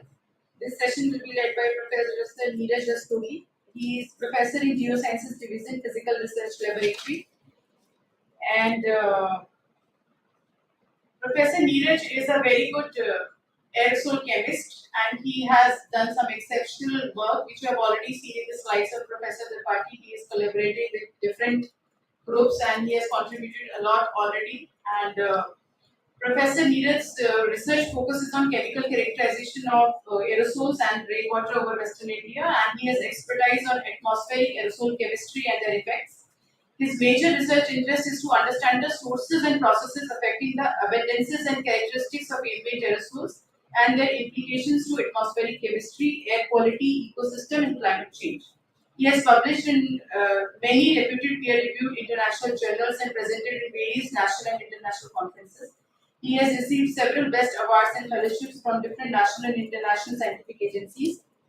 And today, in his talk, he is going to focus on the link of aerosol composition, also oxidative potential, and human health implications. So I invite Professor Neeraj for his talk. Over to you, sir.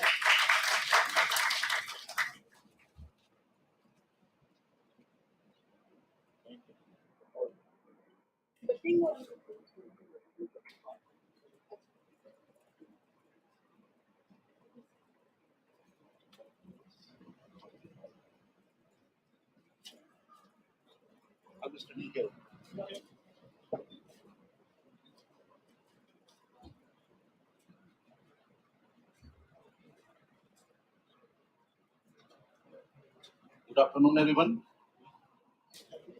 First of all, I wish to thank Professor Jain, Professor Dhar, Dr. Yadav, and everybody involved in arranging this workshop, and also giving me opportunity to share whatever little bit knowledge I have gathered about this topic. So, as you can see, the topic aerosol oxidative potential relating air pollution and human health. We have already heard two very good lectures by very well-known people. I will go slightly different and slightly means how air pollution affect us. We will go a little more in those things.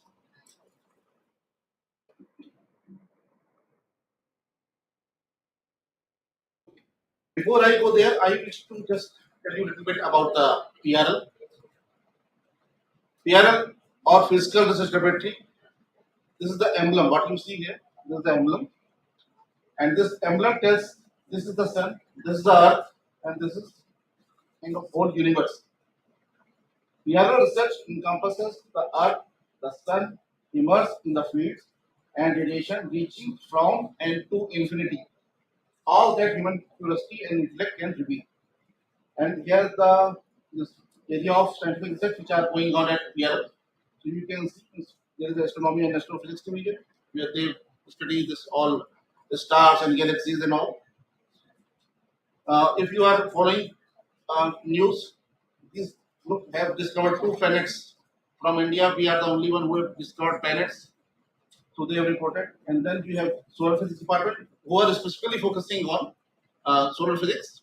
This is located in Udaipur. If you have gone to Udaipur, there is a Fateh Sagar Lake. There is an island there, and that is the place USO, Udaipur Solar Observatory. Then we have space and atmosphere science division, where they measure from lower troposphere up to mesosphere and above. Then we have atomic and molecular physics, where do all these experiments and theories, and they do reactions at attosecond level. Attosecond means 10 to the power minus 18 seconds. So that level reaction, they can actually do experiment. And if you come this side, we have planetary science division. They study Moon, Mars, Venus, and variety of planets. And then we have geosciences division, which I belong to. I will tell little more about that. And then we have theoretical physics division, which are studying high particle physics and all kind of theoretical implications. And then we have this program for GRF and postdoctoral fellows. At a given time, we have about 120 to 150 GRFs and postdocs, and they are our strength. Like you all, wherever you are, actually, you are the strength. Wherever you are, whether it is University of Jammu or PRL, you are the strength. Okay, let's move forward. So this is geosciences division which I belongs to, and we study everything related to atmosphere, lithosphere, biosphere, hydrosphere, cryosphere, anthrosphere, and the studies of different studies of area. These are solid earth geochemistry, geomorphology and tectonics, paleoclimatic studies, hydrology, aqueous geochemistry, oceanography and paleoceanography, biogeochemistry, and aerosol chemistry, which I made bold because I am doing that. Okay. And now, before I start my presentation, I would like to acknowledge all my supervisors, my postdoc supervisor, Professor Sareen, and my PhD supervisor, Professor Sareen, and my postdoc supervisor, Mr. Rodney Weber and Greg Evans, who taught me whatever I could learn so far. And then my group members who do actually all kind of work they are doing. I'm just taking the credit. So these are the people who are working with me. I put Anil Patel in red because I'm going to discuss his thesis, which was done on aerosol oxygen potential, and we are the group who started this work in India. And presently, Dev Prashad and Chilma, they are working with me. So now let us come to the main topic. Air pollution, the silent killer. We all know about it. And what we see that people have reported more than 7 million deaths per year. If you see the regional distribution of this, you see India and China deaths are more than 2 million. And then different regions you can see there are different number of deaths. So first question is, how do you define air pollution? What is air pollution? So air pollution is the contamination of air due to the presence of any substance in the atmosphere that is harmful to the health of humans or other living beings, or it causes damage to climate. But there can be thousands of species. Then how do you identify that? Okay, which are the substances which are actually affecting us? So then people define criteria air pollutant. So these are the representatives. These are the leaders of air pollution. What are those? Sulfur dioxide, nitrogen dioxide, carbon monoxide, lead, particulate matter, that includes PM10 and PM2.5, VOCs, volatile organic compounds, and ozone. Here PM10 and PM10 is particulate matter smaller than 10 micron in size. Same way PM2.5 is, which is smaller than 2.5 in diameter. Micron I'm talking about. So how do aerosol reach inside our body? So if we just see this thing, surface area of our skin, you take all our skin is pretty, the total area is just 2 meters square. But if we take out our lungs and including alveoli and whatever all the whatever nerves are there, if you open them out, that is 100 meters square, 50 times more than your skin. Why do you need such a large area? Because we are breathing and our body needs oxygen. So that is the surface area through which this is exchanging the thing. And we breathe at the rate of 5 to 8 liters per minute. That means from 0.3 to 0.5 meter cube per hour. So that means within about, say, average is about 0.4. That means within 2.5 hours, you are inhaling about 1 meter cube of air. Now, you must have seen many type of concentration. You put by 100 or 50 or 10 or whatever. Per meter cube means you are inhaling air. So now whatever amount is there, accordingly, that much is going inside your body. So how it reaches? So here you see there are different size of particles. We know that in the atmosphere there are a variety of particles with different size, ranging from few nanometer to several microns. Then how they can get in? Here you see it is written particle size 10 micron size. So while making us God took care that you was not aware that good quality. Usually all the natural sources they give you coarse particles, which are usually bigger particles. So our nose is made in such a way that it doesn't allow to enter particles which are bigger than 10 micron in size. So up to 10 micron they are reaching here. But if they are final particles, they can go deeper into lungs. So for example 2.5 they can go up to lungs. If we are talking about PM1, which is less than 1 micron size, they can go deep into alveolar region, which is deeper part of the lung. And if it is less than 0.1 micrometer, which is 100 nanometer, we also call it nanoparticles, then it can reach into our blood. And once it is in our blood, we know that it can reach any part of our body, right? And that is how it is going inside our body. Particles go with inhalation and comes out with. So whenever we are inhaling, they are going in. When we are exhaling, they are coming out. But certain fraction get deposited inside our lungs. Yeah, these things. So pollution all on our body. So as polluted air can reach in blood stream, it can reach any part of our body. So what we see here,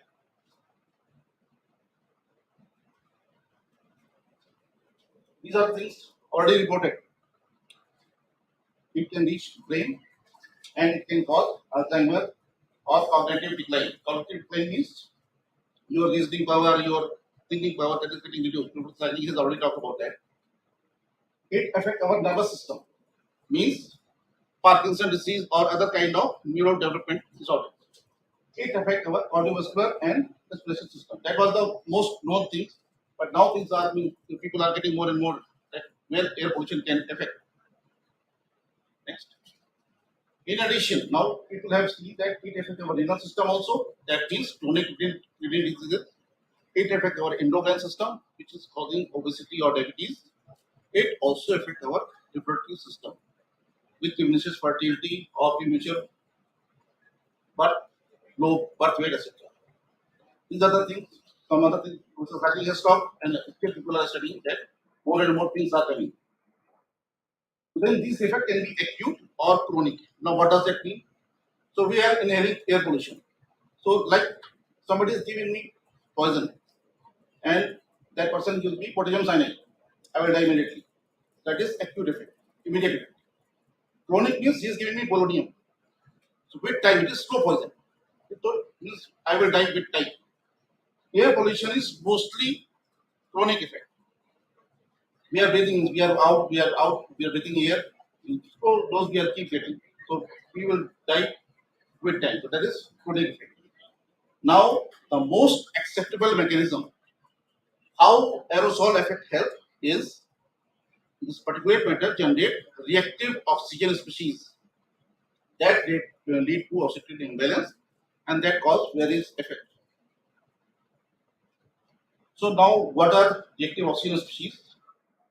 So here you see we are getting oxygen. And if oxygen get electron from somewhere, then in sequential univalent process, oxygen undergoes reduction and forms several reactive intermediates. They are collectively termed as reactive oxygen species. Now, from where this electron can come? They are coming from PM. And not all the PM will give you electron. Only redox active species. Redox active species means what can give or take electron. So those species, if they are present, that can cause, that can create this reactive oxygen species. Now this can be radicals like superoxide ion, hydroxyl radical, ROT, this peroxyl radical, alkoxyl radical, or this hydroperoxyl radical, or it can be non-radicals like hydrogen peroxide, hypochlorous chloride, ozone, singlet oxygen, etc. Now this cause imbalance. What kind of imbalance? In our body, we have oxidant, we have antioxidant, and both are required. But now because of something, if you change this balance, then that will cause other problem. So an imbalance favoring oxidant or disfavoring antioxidant leads to damage, which is called oxidative stress, then inflammation, or ultimately cell death. In human body, ROS are naturally produced as they are required for several biological activities like immune system control, defense against pathogens, or vascular smooth muscle function. Yeah. However, their overproduction, lower depletion, or inhalation can become damaging for epithelial cells. Epithelial cells means if you are inside, whatever cells are there, they are epithelial. So they could also do damage. They can damage DNA, they can damage protein, cause lipid and oxidation. Our body produces antioxidants in lungs need to protect the surface tissue from exposure to ROS. Here, a balance of oxidant and antioxidant is very important. Now, what is aerosol oxidation potential? It is defined as the capacity of aerosol to generate ROS or deplete antioxidant. So, this is the definition of aerosol oxidation potential. Now, okay, we understand this. So, what do we do? So, we measure aerosol chemical composition over various regions of India, determined by different sources or meteorological conditions. And then we also measure aerosol oxidative potential with widely used assays. Here, just I will mention that PhD thesis of my student with this we pioneered this work in India. So using these measurements, now we are measuring composition, we are measuring oxidative potential, then we try to relate both of them and try to understand which species and what process is causing aerosol oxidative potential. So here you see, I will not go in details. We do some chemistry. Some of you may be from chemistry background. We do some chemistry. We are mixing something, and you get different slopes. Just understand the different slope is. Steeper the slope is, more the oxidative potential. And then this slope is actually your oxidative potential or consumption rate of DTT. DTT is dithiothiotol, or we also call it DTT activity. So you did this, and you can easily start this.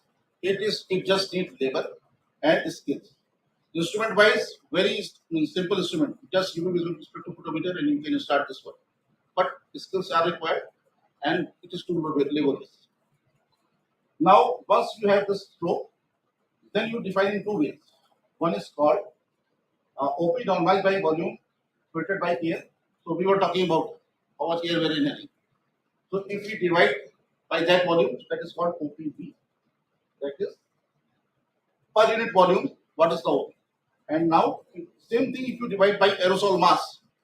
So now, a different aerosol mass concentration can be there in the atmosphere. If you divide by that, that is called OPM. So per unit mass, how much it is creating? What is the difference? You will understand very soon. So OPV and OPM. Just remember this. This is very important part. Now, this is the plot I am showing. This OPV versus OPM. That is function of PM 2.5. You see there is a relation here. And just note this data.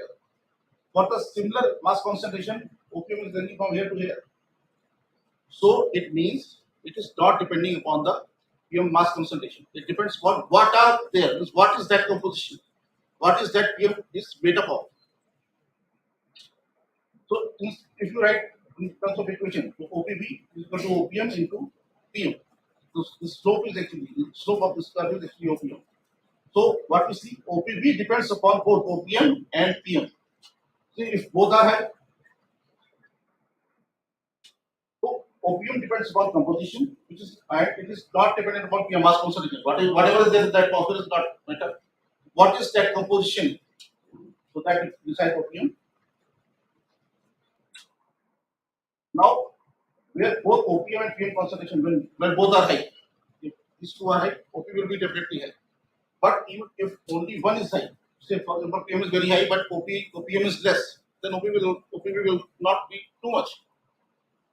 Or OPM is very high, PM is not very high, then also OPV will not be very high.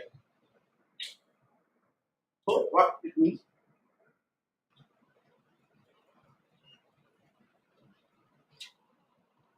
OPV effect with respect to PM dose. We were talking about. We are in a range. 1 meter cube of air. Say in that atmosphere, you have sometimes 10 microgram per meter cube, or sometimes you have 100 microgram per meter cube. But air inhalation is same. Volume of air you are releasing. So you are getting different dose depending on how much is there in that atmosphere. So OPB means this precise effect with respect to PM dose, which is reaching to our lungs. Whereas OPM decide how toxic the delivered dose can be. For example, 10 or 100, both can have same effect depending upon the composition. Suppose that 10 microgram, everything was toxic, and in 100, only 10 was toxic. So effect will be same in both the cases. So it is important to consider both of them. Now I will see some of our results.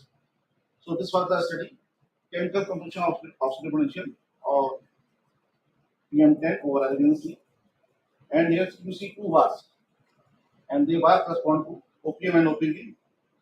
For this red, if you see, they are coming from Indian continent, and if you see this black one, they are coming either from this Arab side or from the ocean. Mass wise, if you see, average mass was less for this red, and mass was more for this black. But if you see OPM and OPV, they were high for the red, low for the black one. So that means, again, whatever I was saying, composition is more important than mass in deciding the aerosol OP. So what we found here that OP depends more on aerosol composition rather than mass. Now what composition?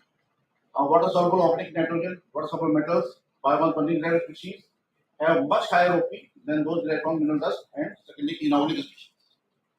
So now within composition, which is causing more or which is causing less, this is common. And we also found that atmospheric processing of aerosol increases their OP. Now what is that? Atmospheric processing means, say, if you were emitting aerosol from somewhere, and then winds it transport. During the transport, it changes. It gets oxidized. There are many changes. So that is called aging. So with aging, it also increases their OP. Now this is the another study over Ahmedabad. What you see there, we collected sample over 5 sites. What are those 5 sites? Science City, Income Tax, Bapunagar, Paradi, and Narol. And if you could read, Science City is the posh residential area. Income tax is very huge traffic junction. Bapunagar is a backward residential area. Paradi is bus transport hub, and Narol is industrial area. Now you see this red and green bars. Red bar are OPV, and green bars are OPM. And this in blue, I have written the mass concentration, average mass concentration over those 5 sites. So what you see here, OPV is going with the mass, and OPM is more or less uniform. So that means at different parts of Ahmedabad, per unit mass, OPV was same. Now here it will depend that now people are inhaling the same volume of air. So whomsoever is living in Narod will get more dose. Whomsoever is living in Science City will get the least dose. This is the another one. Remarkably high after pollution. That is stubble burning we all aware of. We collected samples during, before, and after stubble burning, and we found the highest OPV, reported OPV, anywhere in the world. So whatever you see in this different circles, they are the highest from that region, and we are comparing only highest, and then also you see this, we are with the black color that is over Patiala. So that was the highest reported OPV,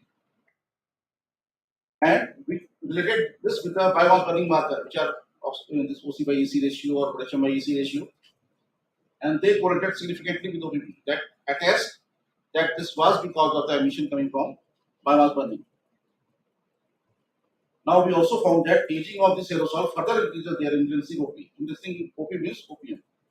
And secondly, secondly, nitroorganics play more important role. Now this is another study over Delhi. This is Professor Tripathi. That first slide he was talking about, that was this was the study. It was Professor et al. And here you see this was done by the Vishal Verma. He's there in University of Illinois, and we did some collaborative campaign in Delhi. So you see there are two. Stop. Illinois, Delhi. Mass wise, Delhi was more than 13 times higher mass concentration than Illinois. But if you see the volume organized OP, it was about 5 times only. So that means aerosol over Illinois are more toxic. Our mass concentration is much high, but our OP is not that high. So again, the role of composition is coming to picture. Now here we plot different correlation. What you see, this is opium versus different markers. What you see here, that opium shows good correlation with this M by Z44, which is actually representative of oxygenated organic aerosol, and also with CHO greater than 1, again, which is one type of organic aerosol. Then it is correlated with potassium at sulfate. So one can, whenever we see the correlation, we say, okay, this is because of this. So that means sulfate is causing IOP or potassium is causing IOP or like that. This is the simply correlation means we infer. But we also did one study over Patiala, and here we same. Here what you see, that SIA is secondary inorganic aerosol. That means ammonium plus sulfate plus nitrate, and that was showing kind of negative trend with opium. Now, in previous slide I was showing positive relation. Now here I am showing negative relation. So what does that mean? How we infer that whether sulfate is actually causing giving more OP or less OP? So we did some lab experiment. What we did means we took some standard and we added this SIA into that.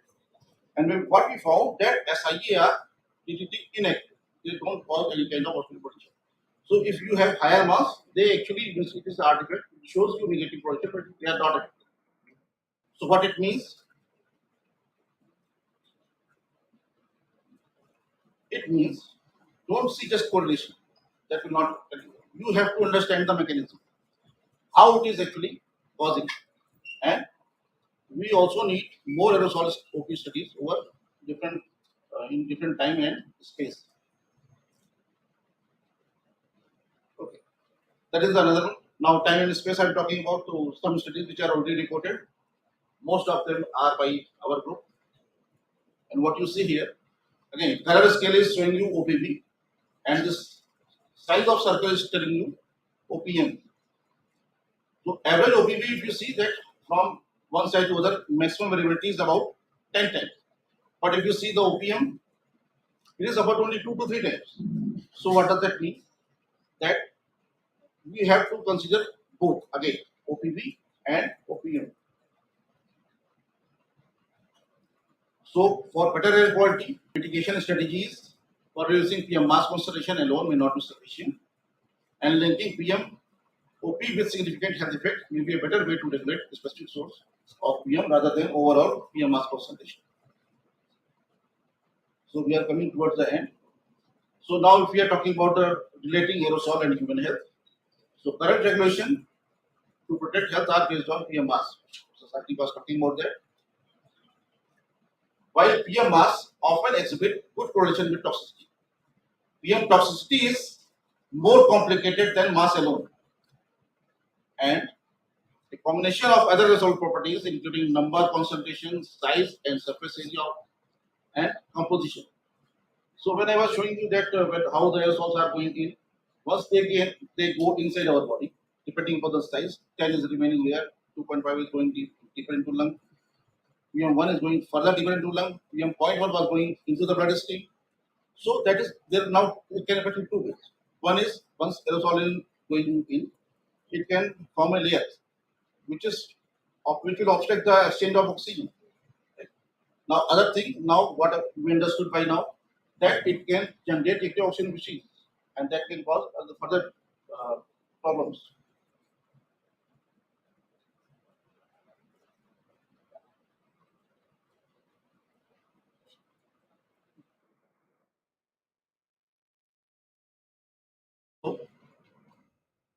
So as I said, these properties will determine where PM will reach, where it will get deposited, depending on size, how deep it can go. Further, PM is a complex mixture of particles from various primary and secondary sources, and different degrees of atmospheric processing can change both the size distribution and chemical composition, both, which will further affect its toxicity.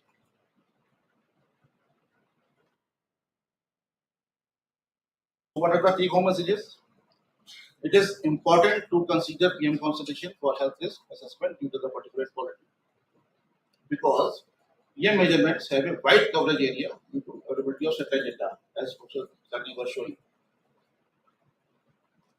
However, considering the abundance of chemical species with high oxidative potential is inevitable if you really want to assess the health effect of PM.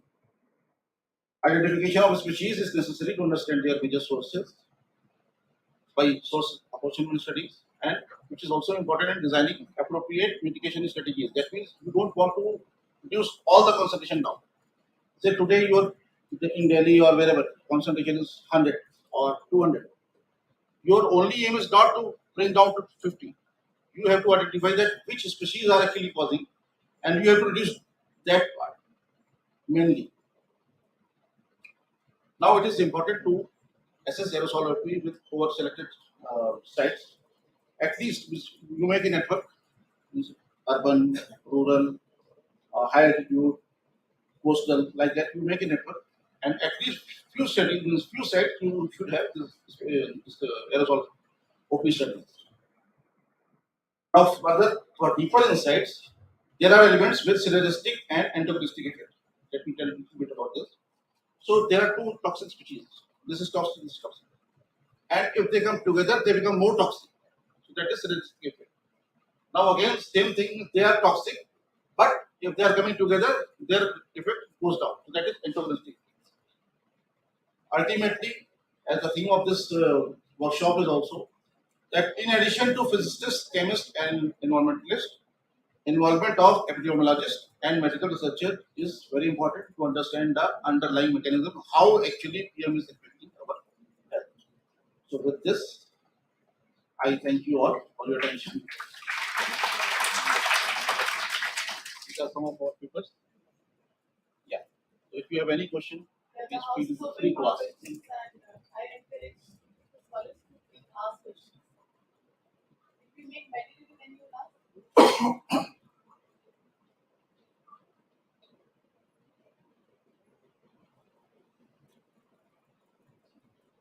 It was so clear. We understood each and everything.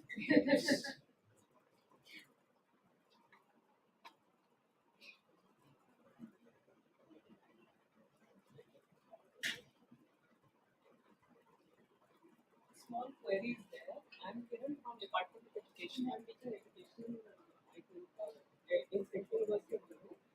So, आप जो पूछ रहे थे कि presentation का सब clear है, presentation का सब clear है, but I am rather more interested in the implication of the work you people are doing. Like जितना भी अभी तक मुझे समझ में आया है यहाँ पर, वो ये समझ में आया है कि we are somehow operating on a faulty notion of air quality index. कहीं ना कहीं पर हमारा जो नोशन है, हमारी अंडरस्टैंडिंग है एयर क्वालिटी को लेकर, वो उसके रिवीजन की जरूरत है. तो policy intervention and like dissemination of your work किस तरीके से हो रहा है, आप लोगों का जो काम है, जो हमारे एयर साइंटिस्ट हैं बेसिकली, ताकि हमारे जो पॉलिसीज हैं उनमें चेंज आए. ये बहुत ही अच्छा क्वेश्चन पूछा आपने. और जो शुरू में हमने यही चीज दिखानी चाहिए कि हम लोग जो अगर मान लीजिए खाली एरोसॉल मास कंसंट्रेशन डिक्रीज भी कर देंगे, उसका फायदा नहीं होगा unless we remove the toxic component. Lekin is you have to start from somewhere, right? And you have been, for example, Professor Day, he could find out that satellite data over whole India, he could find this mass concentration, and then he was trying to rate. What we see that OPV and OPM. That is understood, sir. मैं आपसे ये question क्यों पूछ रही हूँ, क्यों नहीं मैंने ये डायरेक्ट किया प्रोफेसर डे की तरफ, because you are related to an institution which is actually related with the governance also. So मैं ये पूछना चाह रही हूँ कि हमारा पॉलिसी लेवल पर किस तरीके से हम लोग चेंजेस लाने की कोशिश करें. लाइक एकेडमिक प्लेटफॉर्म पर डिसेमिनेशन हम लोग का बहुत स्ट्रॉन्ग है. Being a scientist and being the people who are doing pursuing sciences, academic हमारे जर्नल्स में पब्लिकेशंस हो रहे हैं और बहुत सारे और जो हमारे एकेडमिक प्लेटफॉर्म्स हैं वहाँ पर हम अपनी बातों को कह रहे हैं, समझ रहे हैं, बट जो चेंज आना चाहिए असल में हम लोग इंडिया में ऑपरेट कर रहे हैं जैसे 30 ईयर्स का एयर क्वालिटी इंडेक्स का या एयर पोल्यूशन को काउंटर करने के लिए उन्होंने बताया कि यूएस के अंदर 30 ईयर्स लगे हैं, हम लोग 10 ईयर्स में एक्सपेक्ट कर रहे हैं। सो वो 10 ईयर्स का जो एक्सपेक्टेशन है, क्या वो ऑब्वियसली हमारे यहाँ पर टॉप डाउन अप्रोच चलता है, ऊपर से नीचे की ओर हम आएंगे, हम लोग नीचे से कुछ भी कहते हैं उसको कोई सुनेगा नहीं। तो इस बात को उन मैकेनिज्म्स तक या उन हमारी फंक्शनरीज तक पहुंचाने के लिए हम किस तरीके की चीजों का इस्तेमाल कर रहे हैं जहां से वाकई में चेंज आ सकता है। हमने आपसे पहले बोला था कि आपका क्वेश्चन बहुत ही इम्पोर्टेंट है, कुछ सही कहा आपने। एक साथ में आपने अगर ध्यान दिया हो तो हमने बोला कि हमारा जो ये स्टूडेंट है इससे जो है ये काम शुरू हुआ है। आज जो लास्ट में हमने लिखा था कि we need actually spatial temporal coverage, कोई भी जो पॉलिसी बनाने के पहले आपके पास थोड़ा रोबस्ट डेटा आप ये लोगों ने स्टार्ट किया। जो प्रोफेसर डे और professor Tripathi was talking about, उसके लिए हम लोग के पास थोड़ा डेटा है, तो उसके आधार पर जो कुछ बोल सकते हैं वो बोल सकते हैं। ये अभी स्टार्ट हुआ है, तो जब तक कि एक प्रॉपर रोबस्ट डेटा ना जैसे हमने कहीं भी एक स्टडी में हमने खुद ही दिखाया कि वो सर्किट के साथ पॉजिटिव प्रोडक्ट कर रहा है, और दूसरे में दिखाया कि वो निगेटिव, हमने लैब एक्सपेरिमेंट किया तो निगेटिव था। तो ये सब चीजें जितनी ज्यादा स्टडीज होंगी उतना ज्यादा ये बातें निकल के आएंगी, and then we can actually make. Otherwise जो है अगर इतना थोड़ा सा ही अगर लेके आप आगे बढ़ जाएंगे और फिर आगे कुछ और उसका गलत निकलता है तो ठीक नहीं। We should have more and more such studies, and once we have more studies, then we can put things properly together. And what you are saying is again correct. Then it can go in policy that okay, we focus on reducing these species mainly. Not, for example, dust तो कब से है, ठीक है, आप हम मतलब हम आप शायद नहीं भी तभी थी वो, जब हम लोग आए तभी डस्ट कॉन्सेंट्रेशन जब डेजर्ट डस्ट का जब आता है तो बहुत हाई कॉन्सेंट्रेशन रहता है, लेकिन क्या वो इतना असर करता है जो अभी जो है जो हम लोग बात करते हैं इतना असर जो अलग अलग दिखा रहा है, क्या इतना असर करता है? वो अगर खाली नेचुरल एरोसॉल है तो क्या वो उतना इफेक्ट करें? आप फिर एंथ्रोपोजेनिक की भी बात भी करें तो एंथ्रोपोजेनिक में कौन से करते हैं कौन से नहीं करते, जो करते हैं उनका सोर्सेस पहले या तो टेक्नोलॉजी के हिसाब से या सोर्स कट के हिसाब से उस पर पहले काम होना चाहिए, उसके बाद उसके आगे। Can I quickly respond to that? Because it's a very important question you asked. So, It is actually good that if you both you are there and then you might be answer. so let me just compliment what Professor Rastagi is saying. So there is actually an institutional process of revising the national standards. When the national standards, if you see the history how the national standards were developed, unfortunately in India we never had a lot of studies done, health-based studies. The WHO standards are backed by health-based studies, and that's where the standards are set. In India, the last standard update was done in 2009 when we just started measuring PM2.5, and we set this standard of 40 microgram per cubic meter. We frankly saying without any study, but it is close to the WHO first interim target, which is 35. CPCB has already undertaken, initiative to revisit the national standards of air quality based on all the new studies which have been conducted after that. So they are looking into it, and I think more and more studies. What we are trying to say is that whenever we talk about those standards and all, it's now very clear that we have to move beyond mass, and we have to actually see what's there in the composition. Such data are very limited, so there is a lot of scope to link all these. Like you are doing measurements in Jammu, they are doing a lot of measurements. So I think I can see at least 10-15 places we have good data, perhaps on composition. Composition. But then using this type of data, there is scope to develop models so that you predict actually all these things. Anyway, so this is where we are actually evolving. I think the good thing is that now ministry is quite serious. CPCB is very serious, I will tell you. We have been working with CPCB continuously. They are taking all the feedbacks from academia. But obviously, institutionally, it takes time to implement something and all, but we are going.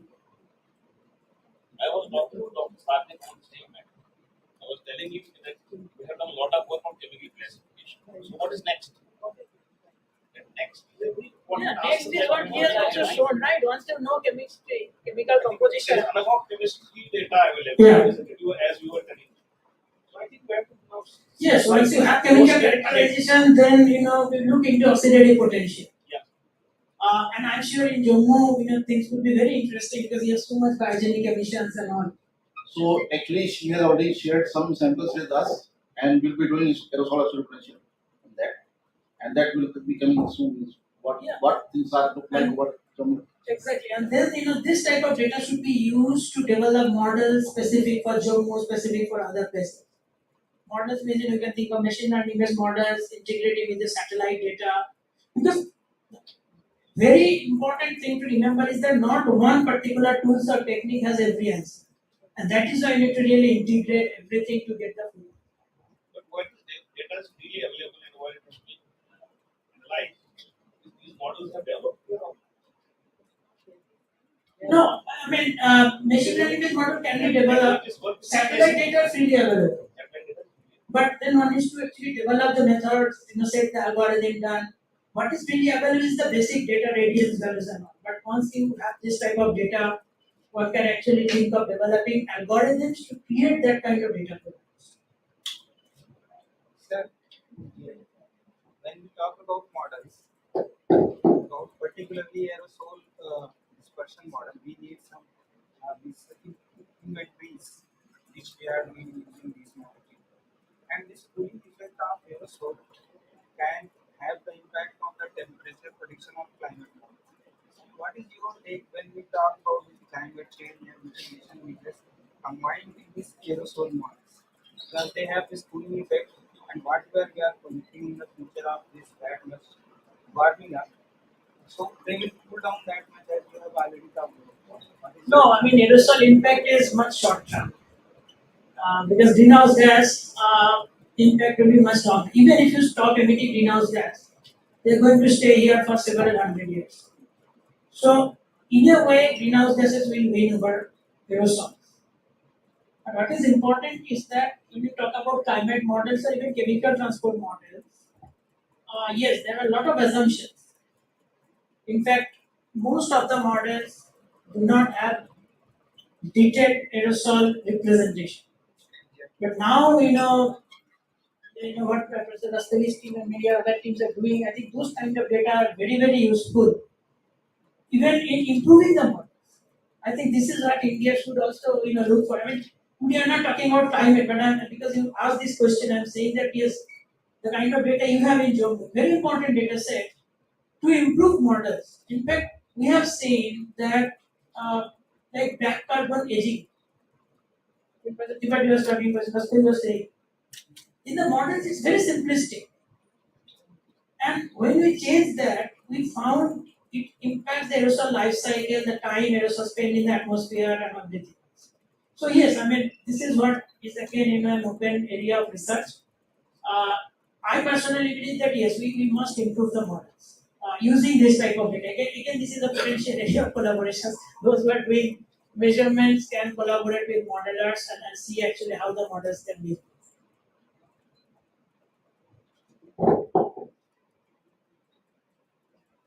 Nobody from Any other question? I think it's too much for this question. Okay, even there.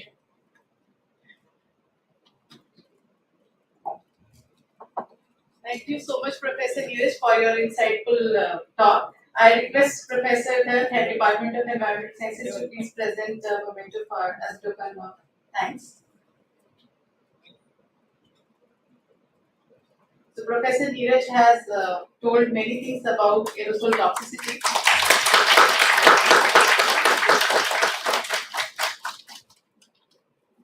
And I'm very thankful to him because he has been so supportive. He already, our student visited there, and we are looking forward for further productive collaborations between PRL and Central University of Jammu.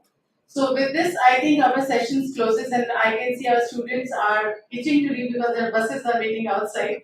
So I'm very thankful to all of you to be here, to the invited speakers, and today we really had a very meaningful discussion in this university auditorium of Central University of Jammu. And as you already know that we have initiated a source apportionment study in Jammu where we are doing 24-hourly sampling and a very fine scale data we are producing on chemical species. We are about to finish the campaign in Jammu and They're going to start phase 2 in Srinagar, and all the sampler setup and everything will go to Srinagar. So I want to acknowledge the support of Jammu and Kashmir Pollution Control Board also here.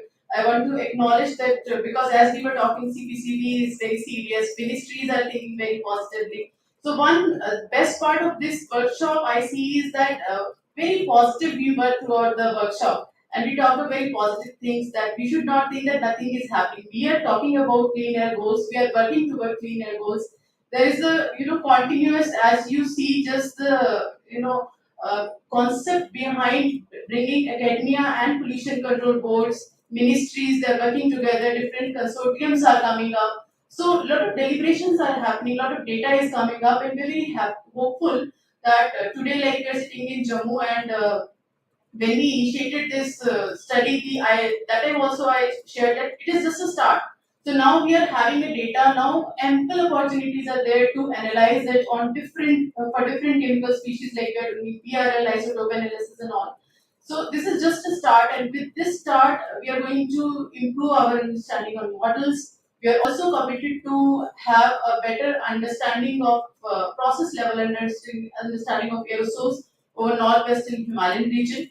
So with this, I thanks one again our all the invited speakers, keynote speaker Professor Tripathi who was there. I'm also very thankful to Honorable Vice Chancellor Professor Sanjeev Jain for all his guidance and support for this workshop and all over for all our endeavors. I'm very thankful to our head Professor Sunitha, Department of Environmental Sciences, because he was there very much for this workshop, and when we discussed this idea, he was very positive about it, and he said like we should arrange, and he was very supportive throughout. I'm very thankful to coordinator Professor Richa Kothari, faculty members Dr. Anita Singh, Dr. Dinesh, faculty members like Dr. Jagannathan and Dr. Kiran who are attending the workshop from different departments.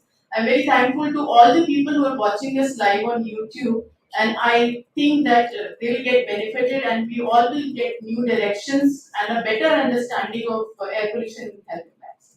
So with this, I want to thank all the scholars and students for making this workshop a success. I also want to share that we are commemorating World Environment Day 2022. So for this, we have just started this national workshop. Tomorrow also we are having some events lined up where our scholars and students are working hard to come up with awareness campaigns and very different type of activities. I think shortly the notification will come out, and in a very short span they are planning a lot tomorrow also. So it is still not the end, but I thank one and all once again. And now I request all of you to join us for a cup of tea also. Thank you so much.